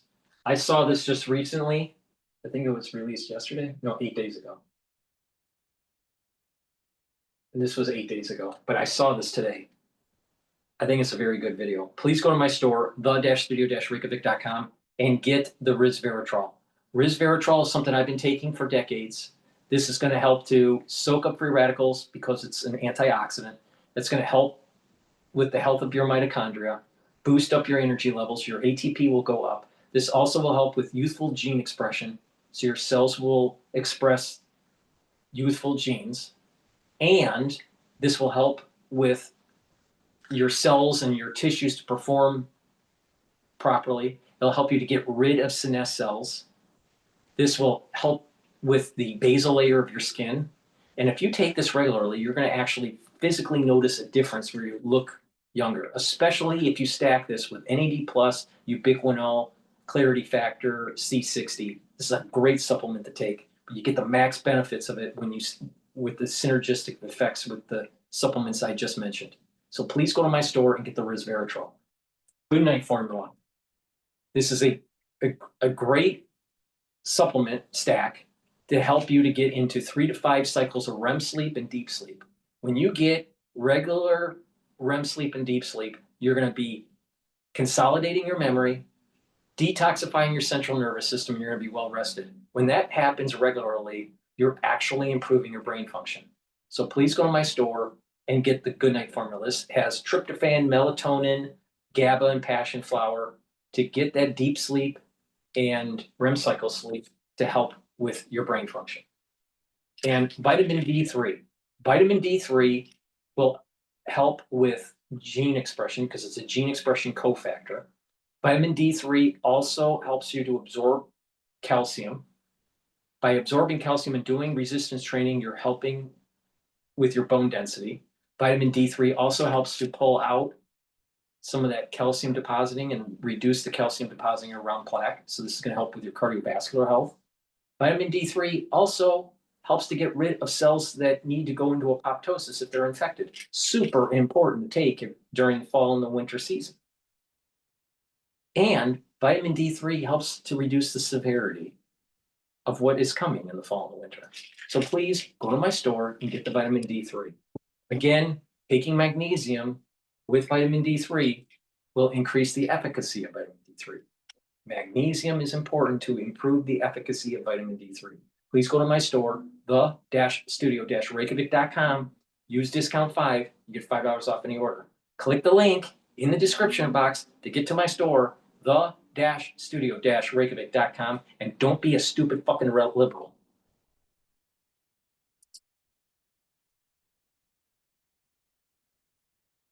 Mamdani is clearly going to be the next mayor of New York, but he is a villain, a charming villain. But here's what his fans are not thinking about. The mayoral debate was yesterday. In the words of Tom, who calls Mamdani his villain, is he like a super villain now at this point, like an arch nemesis? The super villain is Marxism itself, socialism itself. When you look at the price of gold right now and realize how rapidly it's going up, and the price of gold is an indication as to how stable the market thinks your economy is, and it's saying, bro, you're in real trouble. Everything that is wrong with the economy right now is based on debt, money printing. Mamdani is going to make that worse. The buses are never going to be free. Nothing is ever going to be free. Everything is going to be paid for by somebody, but this all becomes abstracted. If New York decides that what they want is free buses, then my only question is, what aren't you going to do to be able to pay for that? If what we see is a measurable improvement in something that we all care about based on that, and you don't see capital flight because they're like, okay, yeah, this is a thing that's worth paying for. Great, no problem. I have exactly zero belief that that's how this is going to go. I think he's doing it from an ideological standpoint. I think no matter what happens economically, whether he gets the funding or not, whether tax revenue goes down or not, He's going to keep pushing his agenda because he believes from an ideological standpoint, this is what we ought to do. The city's too expensive. I think that housing has become too expensive, essentially ubiquitously across all of America. I think it is one of the most catastrophic problems. We have tried rent freezes before in New York. In fact, we're doing rent freezes already in New York. It hasn't solved the problem. We did rent freezes in the extreme back in the 60s and 70s, and it led to the burned out buildings in the 70s and 80s. People do not understand that even buildings, housing is an entrepreneurial endeavor. It is somebody who their product is an apartment complex. You buy that product because you want to live inside of it. And what ends up happening is, imagine if I told you, hey, you can't charge them that amount for a pair of shoes. Well, all of a sudden, the number of people making shoes goes down because it has a knock-on consequence to all the things that they can make those shoes from. And so upkeep in a building, to take it back to real estate, when you put rent freezes, they're like, well, you've now just made... Build a website you love with Wix, where your words create your brand. They're like, well, you've now just made it impossible for me to make money off my building. Maybe you make it break even, which just reduces somebody's incentive because like, wait, I'm gonna have to work this hard and I'm gonna have nothing to show for it. Why would I do that? So people aren't gonna run businesses out of charity. What ends up happening is people go, wait a second, if at those rents, I can't afford to repair the plumbing, for instance. So they don't. And they tell you, wrap a towel around it. And so you end up in a situation, this is real, you end up where a quarter of all of the buildings that burn in the Bronx were due to arson because it was cheaper to burn the building and collect the insurance money than it was to try to upkeep it.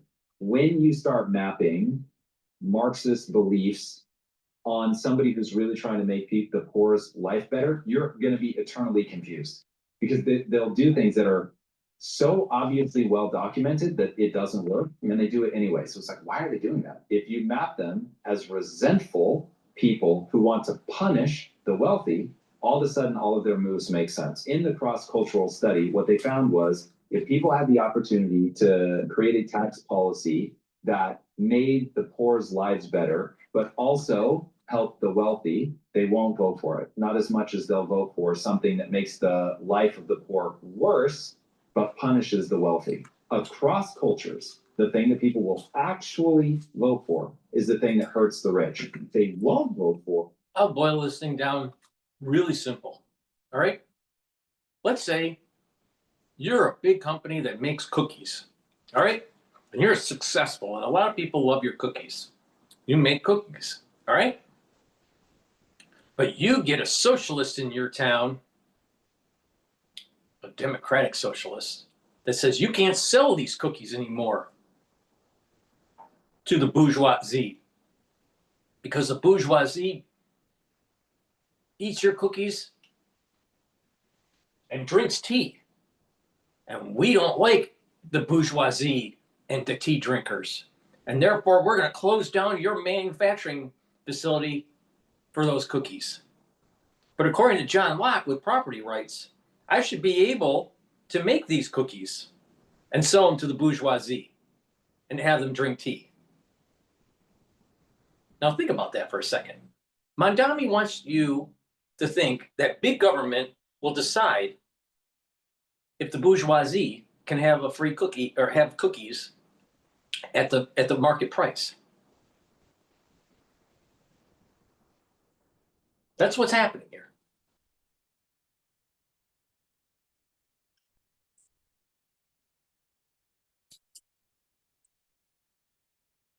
The thing that helps the poor. And so helping the poor would be let the free market stop putting so many regulations on housing and let people go in and build new apartments, build new buildings, and charge whatever rent they can get away with charging. Now, putting some restrictions on it, like we're not going to let foreign investors buy property. Okay, I get that. With every additional property that a person buys, just charge them bigger and bigger taxes. If somebody wants to buy the third property and you're charging them 50% tax, okay, well, that's on them. Let them do their thing. Very simple things like that would, over, let's say, the next 5 years, make housing very, very simple. I don't think that's necessarily a fault of the policy as opposed to a fault of the person. Of course, it's a fault of policy. I feel like we should be more mad at the arsonist and not mad at the person whose rents are lower. You should be mad at the arsonist because it's illegal. Okay. You should also recognize that the government put them in that position. And I would bet dollars to donuts if I described a scenario where, let's say that your mom had bought a house, her whole life was like, when I get to 65, I'm gonna retire. I'm gonna move to a really small apartment near my son. I'm counting on the rent that I'm gonna be able to get from that house. And my upkeep on the house with property taxes and maintenance and all of that, let's say, is $1,700 a month. And then the government comes along and says, you can't charge more than $1,500 a month for that apartment. Now your mom's like, hold on a second. Now I'm losing money every month with no hope of ever making. Or you can sell the building. Who's going to buy the building when I say you can't make money? You will lose money. And so now your mom is like, no one's going to buy this. So you just tank the value of my real estate because anybody even considering buying this building is going to ask, can I make money off of maintaining it, off of the property taxes? And if the answer is no, she's left holding a building that she literally can't sell. Right. That's what happens. And now you remember, this is your mom who for 30 years paid into this building with a plan for how she was going to retire. And then somebody says you can't charge what the market is willing to pay. And now your mom's entire plan for the rest of her life is just over. She can't sell the building. And now she's looking at it going, I have to get the money out of that. Otherwise, I'm going to be working until the day that I die. And this is where people get put into desperate situations. Now, I'm not saying that your mom is a good person if she burns the building down, but I am saying I get why one day late at night, she's like, well, that is an option. Housing, I think, is a different bucket here. Even the grocery store thing, I can kind of take that point and see it as a different bucket. So you know the way to make housing more affordable is to make more housing. You come up with a narrative that we can't build up, which I totally reject wholeheartedly. I'm just saying when we build up, especially in New York City, you've never seen a high rise that's more affordable than the unit that you So now your beef is, I don't want there to be places like Beverly Hills that poor people, they just can't afford this neighborhood. That's all in Manhattan. Fine. So you're saying it's fine that they. For most businesses, hiring can take a long time. Not for Susan though. She uses ZipRecruiter to find quality candidates fast. So you're saying it's fine that they can't afford it? Yes, of course I'm saying it's fine they can afford Yes, it. but here's the reason. Here's the reason. Here's the reason. It is not their right, a citizen of New York, it's not their right to be living in New York. If you have the skills and you can command a wage to live in an expensive environment, so be it, great. But if you don't, get the fuck out. It's that simple. It's about a free market. So of course, you don't have a right to live in whatever neighborhood you want to live in. What I'm saying is stop artificially making it impossible for people to live somewhere that it's the government regulation. Government regulations in the long run make it more expensive to live. So they distort the market. Now, if you can't afford to live in that environment, even with the distorted market, you don't have a God-given right to live in New York, no matter how liberal you are or how much an artist you are. All right? But if you get the government out of the way and there is the natural market mechanism to determine what the price is that's free floating, then in the long run, it's more affordable. But you still don't have the right to live in New York. Does someone that only makes, pittance deserve to be living in Manhattan? No. Live in the outer boroughs.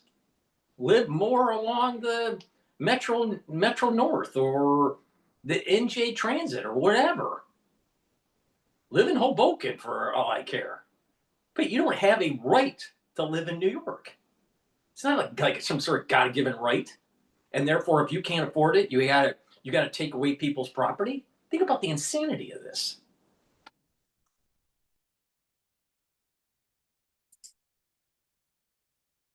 He's right. Stop freezing rents. Yep. Because if building a business in building a building in Manhattan was lucrative, then a whole bunch of people would do it. And if a whole bunch of people were doing it and renovating these buildings And it and would- knocking and it would them drive the down, price building new things with more tenants, it's going to become more affordable. Now, if in doing that, the wealthiest people in America are like, actually, I want to migrate to the city. Yes, it is very possible that given that that is just a fixed, finite piece of land, that the wealthiest people are going to keep pouring in. But my instinct is that isn't going to be true. It's the number one city in the world, arguably. Right, but are you trying to regulate who can and can't come there? I don't understand. If you are saying no neighborhood should ever be able to be out of reach of, and I don't know if you'd say anyone, but are you saying every neighborhood should have low income housing? I have not said that, no. Perfect. Then now you're just into what you just said a minute ago, which is there will always be a supply and demand problem when Manhattan is of finite size. What I'm saying is the free market is going to lower the prices. It's not going to take them up.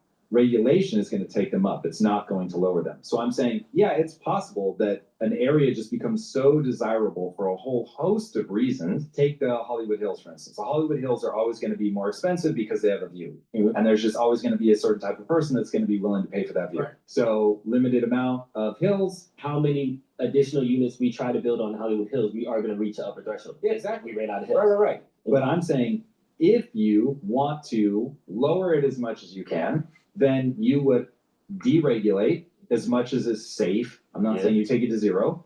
And then if you're going to put limitations on it, put limitations of habitation. So I get a regulation that says you can only own a house here if you actually live in it at least 51% of the time or whatever. Right. Now you're going to find out when it is single family ownership, single family dwellings, what becomes the price. And then if that price is just, it's too high, there's so many people that can afford that place and want to live in that place. Well, Manhattan is just more or less off limits for anybody that's making less than whatever, $350,000 a year. I understand the A to Z of what that laid out, but the end result of that policy would be, this is just how much it is. You got it or you don't. Yep. It's like you're at the bar. It's like That's club. always going to be the case. You got to cover. You can't own a house on a minimum wage structure. It's just not going to be possible. Now enter Mamdani, who's saying there are people who are quote unquote residents of New York, who are born in New York, who are now getting priced out of this same thing because the demand is too high, because the prices are rising. And they don't have the skill set to stay or the income level or whatever, and therefore they need to move out. And that's been the way of New York for 400 years. I mean, these people, I'll tell you, even if they've been like 3-generation New Yorkers, if you can't afford it, you're going to need to move out. It's that simple. In the world, because people are still flooding in, they are getting priced. So what he's saying is, I'm going to artificially hold this amount of units just so that way I can help those specific people. And if it worked, I'd cheer for it. It doesn't work. It goes the exact opposite direction. It will make a housing crisis. It will make it so that nobody wants to invest in the area. There's rent controlled units now. There's people who still want to live in New York. New York does not have a vacancy problem. I guess this is the fundamental, this is the values problem. So I think we can talk about housing. But you have to tell me what the end result is that you want to get to. Drew personally understands how the economics are working. The reason I'm trying to argue Mamdani's point is because I think a lot of times when we talk about him on the show, it becomes, oh, that's a socialist, and we kind of minimize like what he's trying to do. Mamdani's policy is full retard. It is so ignorant to how economies work that the very thing I'm screaming for is for people to just follow the math. If you follow the math, you realize if you make it impossible for business to run, then business stops running. Business is how you get affordable homes in anywhere. And he's making that equation. We've run this scenario before, not only here, but all over the world. Right. It doesn't work sometimes. It literally never works. But we're doing that now, though. And that's the thing that I think we're going to literally hear yourself. You're saying, wait, New York is totally fucked, it's totally broken. And we're already running his policy. That's my fucking point. Is even now, when you have some small amount of it going on, it hasn't solved shit, because what it does is it tells investors, don't invest here. What if you were prepared for all those interview curveballs? All right, we're going to go to another great video that I saw yesterday, and his name that's being interviewed is Joel Kotkin, and he's a professor. Now, I didn't know anything about this guy until just randomly saw this in my feed, listened to it, and it's very interesting. But before we do that, please go to my store, the-studio-reykjavik.com, and get the great deodorants that I have. They're made from essential oils from the Himalayas, and they're dual purpose. They're going to help to detoxify your body, and you use it as a daily deodorant. It's for males and females. You can get it in peppermint, lavender, and tea tree, or in citrus. Use it every day, and this is going to help to detoxify your body, and you're using it as a daily deodorant. By detoxifying your body regularly, you're helping with your endocrine system and your immune system. So get the great deodorant bars on my store, the-studio-reykjavik.com. And take the zeolite. Zeolite will help to detoxify your body. It removes heavy metals, toxins, and chemicals. It binds to those and allows you to urinate them out within about 6 to 8 hours. Take this every day. Take 3 small drops underneath your tongue and drink filtered water. Do that every day. And by detoxifying your body, you're helping your immune system and your endocrine system and your other bodily functions. By reducing the toxins in your body, you're helping your liver, your spleen, and your kidneys, even your brain. So please go to my store and get the zeolite. Take it every day, 3 small drops, drink it with filtered water. And also C60. C60, you can get it in a 2 ounce, a 4 ounce, or an 8 ounce configuration. You can get it in avocado oil, extra virgin olive oil, and MCT coconut oil. Take a teaspoon a day, every day, preferably on an empty stomach. If you work out, take it before your workout. It's going to soak up the free radicals and allow you to recover from your workout quicker. But by taking this every day, teaspoon a day, it's going to soak up those free radicals, improve the health of your mitochondria. Your ATP is going to go up, so you have more energy. Your cells will perform better because it has less stress. By soaking up the free radicals at the vascular level, you're reducing plaque formation because you're reducing the concentrations of oxidized LDL. And for your brain function, you're soaking up free radicals in the neuron, reducing the stress of the neurons, so the neurons are healthier, has more energy, and it's producing the neurotransmitters, so your neuroplasticity will be better. And over time, you will think faster and have better memory. So please go to my store, the-studio-reykjavik.com, get the C60 in a 2 ounce, a 4 ounce, or an 8 ounce configuration. Take it every day, take a teaspoon a day, and you're going to slow down the aging process. You're going to be helping your immune system. You're going to be helping your endocrine system. Your body will perform better, including the basal layer of your skin. By soaking up free radicals at the basal layer and taking it with resveratrol, your basal layer will improve, and so your skin will improve. So you will physically see a difference. You will physically see a major difference between before and after in a year. 1 year, you'll see major differences that you look younger. You'll start feeling the effects of it within 2 months. So take a teaspoon a day, every day. This is very powerful, very potent. Take a teaspoon a day, every day. And if you're not feeling well, guess what? Especially for the fall and the winter season, take the C60 and soak up those free radicals that are generated when you're not feeling well. Please go to my store, the-studio-reykjavik.com, and get the C60. It is part of my protocol to slow down the aging process. In addition, just through observation, look at people that are chronically sick. They age faster. And the reason why is because they have high inflammation, they have chronic inflammation, and they have high concentrations of free radicals. When you soak up those free radicals and you bring down that inflammation, you slow down the aging process. It's that simple. So please go to my store, the-studio-reykjavik.com.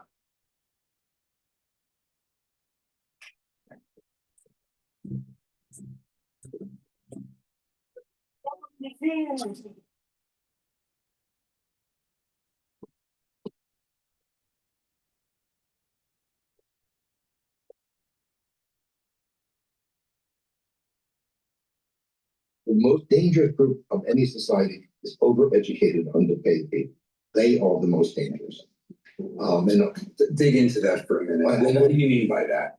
Okay, like even in the Tsarist Russia, we had this, which was, You have people who went to school, got a discipline of some sort, and expected, have been told by their parents and by their teachers and by their guidance counselor, you get that master's in, classics. Well, classics would be useful, but in marketing or gender or it could be a lot of different things. And you're entitled to a job which will allow you to afford to live in New York City or San Francisco. But it didn't work. So what you get is you get this resentment. So you've had, if you look at rebellions. Exactly. This is exactly what I've been saying.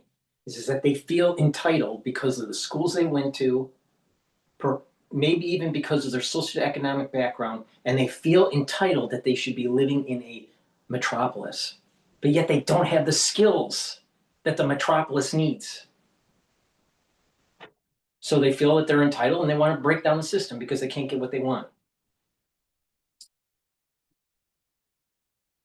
This class that sparks them, it's generally not the peasantry and even the working class by itself that's doing it. You look at the people around Lenin, most of those people were well educated. Lenin was from sort of the bottom part of the aristocracy. So, and high up in the Russian administration. The French Revolution filled with underemployed lawyers. So this is a class, they're articulate, they're capable of organization, and they're resentful. They feel, in some cases the resentment is okay. They feel that the society doesn't recognize their value, and that's Mamdani's base. People who've gone through the woke colleges, have all the luxury beliefs, very often are from upper middle class families, make not enough money to live decently in New York. And so these kids are gonna have to make a choice. Do I wanna have, make a living, buy a house, have a family, progress as an adult, or do I stay in New York City and San Francisco as essentially the ward of the state? Yep. All right. Yep. The thing that I'm immediately thinking First thing that you should do for someone that is a socialist in New York, that's young, that's just got out of college and they're having problems, you should say, why are you still in New York? Oh, I was born here, or blah, blah, blah. Well, why don't you go to a place that is cheaper and that is more aligned with your skill set? And they flip out. They totally flip out. Because you're getting to the root of the problem. They feel entitled. There's an article by Friedrich Hayek called The Intellectuals and Socialism. Right.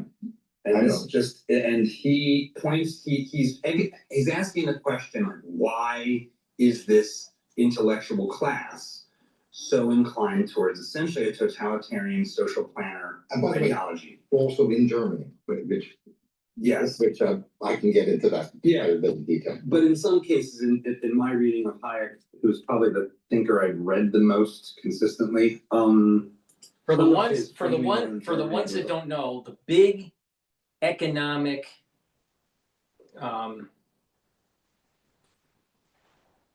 discussion or debate is the importance of central banking. Should it be more laissez-faire, or should they be more central planning? Keynes thought that it needed to be central planning. Now there is a nuance with Keynes. So Keynesianism, which is not Keynes, Keynesianism is like Keynes on steroids, but Keynesianism thought central planning through monetary manipulation through the central bank, more printing of money every time that there was a crisis. Hayek was basically saying, don't do that, right? So it was more, you got to take you have to do things that you take adequate risk evaluation and measures so you don't hurt your company. And then in the totality, your society will be more robust because you're more prudent on your decisions, and you're less reliant on the government, right? And you're not creating moral hazard. Meanwhile, the Keynesian philosophy is, If there's a problem, always print more money, keep on printing more money. And then you have problems with inflation. Now, and debt, because there's also a fiscal component to it. Now, Keynes originally had the thoughts that you only do this during crises. The problem is that every time there is a crisis, it gets redefined in how bad a crisis really is, and that any pain is unacceptable and therefore always have a bailout. While Keynes was really more focused on really, really bad crises, currency crises, depression type stuff. But recessionary, not so much, right? But it's a socialistic mentality. Well, Hayek was more conservative, right? More individualistic. So that's the way I see Hayek, this balance between Hayek and Keynes. But with Keynes, it fits into political economy, where people are promising certain things. And if things are bad, we'll just have the Federal Reserve keep on coming in and just printing more money. And we'll just keep on creating these fiscal stimulus programs, and we'll just have it funded by releasing more debt into the market. It creates inflation and potentially a debt cliff. So that's the nuance there. Now you have Marxism and Mises that's battling capitalism and communism, right? Mises and it's more focused on the capitalist side, and Marx is focused on communism, right? So, but it's really important to keep in mind here that Hayek was more conservative, and he was warning people that if you go down this road of constantly relying on the central bank, constantly relying on big government to bail the society out, you will lead to a collapse.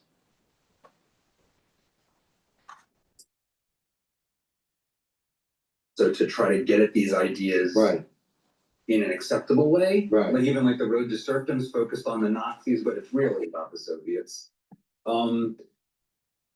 He makes a very similar argument. He's like, you have an intellectual class that believes they're entitled to be treated like royalty, even though they don't produce very much value for others, which is why they don't make much money. Like, say, all of academia, no offense. No, I'm not an academic. And at least by training. And so you're a professor, you resent all these like brutish businessmen that make more money than you, and you get wrapped up in utopian ideas, and next thing you know, you're advocating for the destruction of the society, like every time. I didn't really realize how much that pattern sort of tracks back through history. And it has also implications like Frederick Spotts did a very good book called Hitler and the Power of the Aesthetic. And what Spotts did is he showed how strong Hitler's support was at the university level, in the architecture community, in the arts community, in the film community. One big advantage, get rid of all the gays and Jews. That's going to open up a lot of positions. You think about it today, if you're an academic and, no Zionists need apply, well, you know what, I don't think it's bragging to say a lot of people as Zionists are really smart and have a lot of talent. But you get rid of them. A lot of gay people have a lot of talent and are very creative. If you got rid of them, they're great at gentrifying cities, let me tell you. Yes, for sure. So I think that there's I think that Hayek was onto something, and I think it shows in almost all the sociology of the Soviet Union and today in China, where it's become again very hierarchical, very sort of like the old Confucian system with a big exam. Well, even Mao's Guard, right? I mean, Mao's Guard were young people, and I don't know this for a fact, but I wouldn't be surprised if they were the young, sort of college-educated crowd. They were, well, but maybe that's a little more complex there. That's probably more modern. At that point, there were not as many people in college, but you had a a generation that was coming up, a very big generation, because it was before their baby bust. Big generation coming up. I've interviewed former Red Guards, so I've sort of seen it firsthand. You know, there was this generation coming up, they were very numerous, and there was a group of people who had been in positions of influence at least since the revolution. So the idea was get rid of those people. This is exactly what happened with Stalin in the Great Purges. There was all these young people who had been brought up under the Soviet system, but there were all these old Bolsheviks who were in control of everything. And Stalin said, we'll get rid of them and then you'll get a good job. Now, I do think that we're sort of moving into an era where there's sort of two different Americas of sort, and it's not ideology that's the main factor. There's a part of America where people say, I have to live in one of these few cities. I want to be in a place where, you know, all the sort of woke ideas are still, you know, fairly strong. I don't. Why do you want that? I don't. Well, because if I'm, you know, this is particularly true, unfortunately, with women. They want to live in this environment, you know, without, you know, essentially with very little male interference. Let's put it that way. There Or very little testosterone. Let's say that's for sure. And you know, you're in a culture that's built around not about families and probably not about married people. I mean, married some, but a lot of people who live together are single. I mean, the majority of households in Manhattan are single. there's a graph in an NBC poll that was done recently that broke things down by male and female Harris voters, versus male and female Trump voters, left to right. And in the top, and it was very personal choices. You're ranked 1 to 13, list of priorities. The number one priority for male Trump voters was having kids. And actually, female Trump voters, that was like number 6. Right. Harris voters, it was second to bottom. Right. Female. Well, look, you think about Because it's not, it goes back to. Product of academia. It goes back to what I was saying before, and that is God, country, and family. When the Democratic Party basically erodes that. They don't have an affinity to country. They think it's just a global world and you know, that you shouldn't have affinity to the American flag. Many of them are agnostic or atheist, and they don't even want to have families. They demonize families. They want to have their abortions. 65 million fetuses have been terminated since the 1970s. Over 65 million. That's just in the United States. 65 million people have been killed. And you have the ultra liberals out there saying, look at what Israel's doing to Gaza. Look at what the ultra liberal is doing to the fetuses in the United States since the 1970s.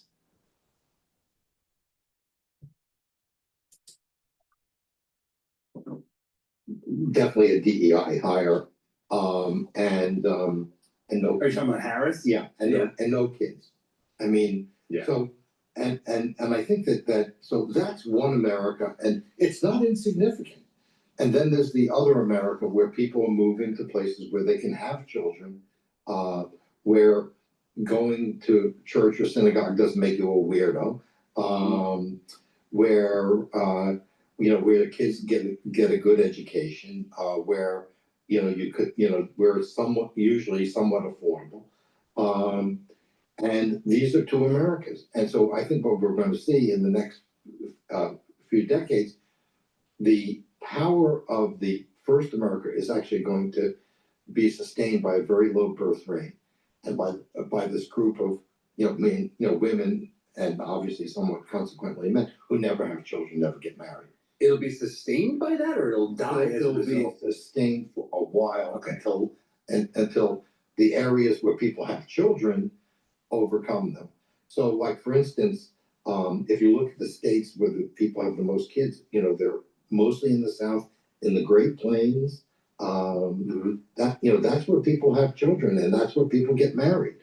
I mean, if you go, you know, in the old days when I was growing up, middle class people lived in New York. Middle class families lived in Manhattan. My dentist lived in Manhattan. Yeah. You know, friends of mine lived in Manhattan, and you certainly could be a upper middle class with a couple of kids. You could do that. Yeah. I think that's becoming harder and harder and harder to do and live in Manhattan. You know, the demographics are pretty clear there.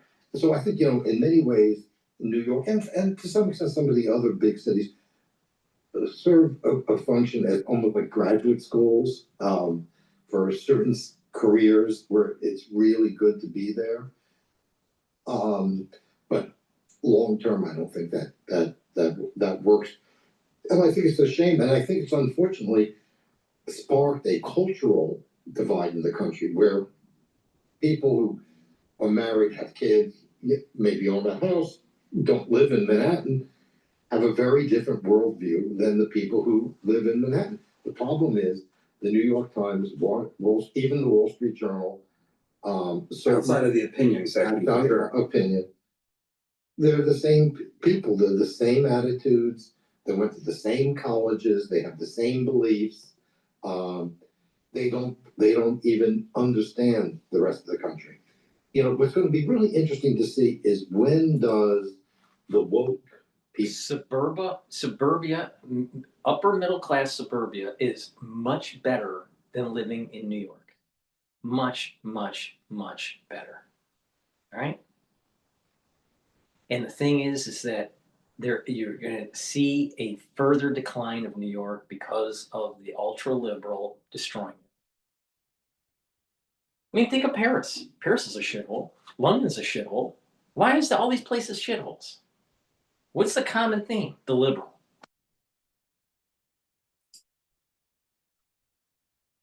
Run into the real class warriors, and how does that break down? And you know, that's going to be fascinating to watch, because you know, if you're Mamdani, what your working class constituency that you think you have is very different than what your wokeists want. You know, what are you going to do when they close down the charter schools? Who do you think goes to the charter schools in New York? The African American and Latino kids. It's really going to be interesting to see how he deals with those issues. You know, you close down that, or you know, and what I don't say, like the community grocery stores is based among South Asians, filled with people with little grocery stores. And the problem that Mamdani is going to have is, it's one thing to be a lunatic in, you know, Madison or Austin or Ann Arbor. You know, you can kind of get away with it because it's there's a lot of homogeneity, and there's, you know, and there's a certain tolerance, and people have to be in these places because they're state capitals and they have, you know, the major university, you know, that but that doesn't work in a big city like New York, filled with, you know, new and recent immigrants with a well-developed multi-generational underclass. You really going to try that there? If you like this clip, we've got so much more where that came from. So be sure to hit that like button, subscribe to the channel. He is 100% right. It's these elitist individuals that they want to stay in New York, or they want to live in New York. They never did, and they don't have the skills, and they have a philosophy that's antithetical to God, country, and family. And so what happens is they get enraged that they can't have what they want, and then they start destroying things by pushing agendas, socialistic agendas, running for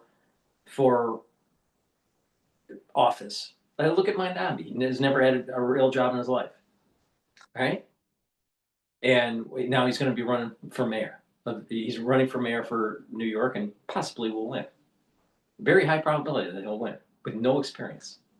Unbelievable. And he's a professed communist. So that's the problem. They come here, they come to New York, and they think it's their absolute right to stay in New York. And so they'll destroy New York in the process, because they're so self-centered, instead of realizing they don't have the skill sets to stay in New York and maybe they should live in a different area.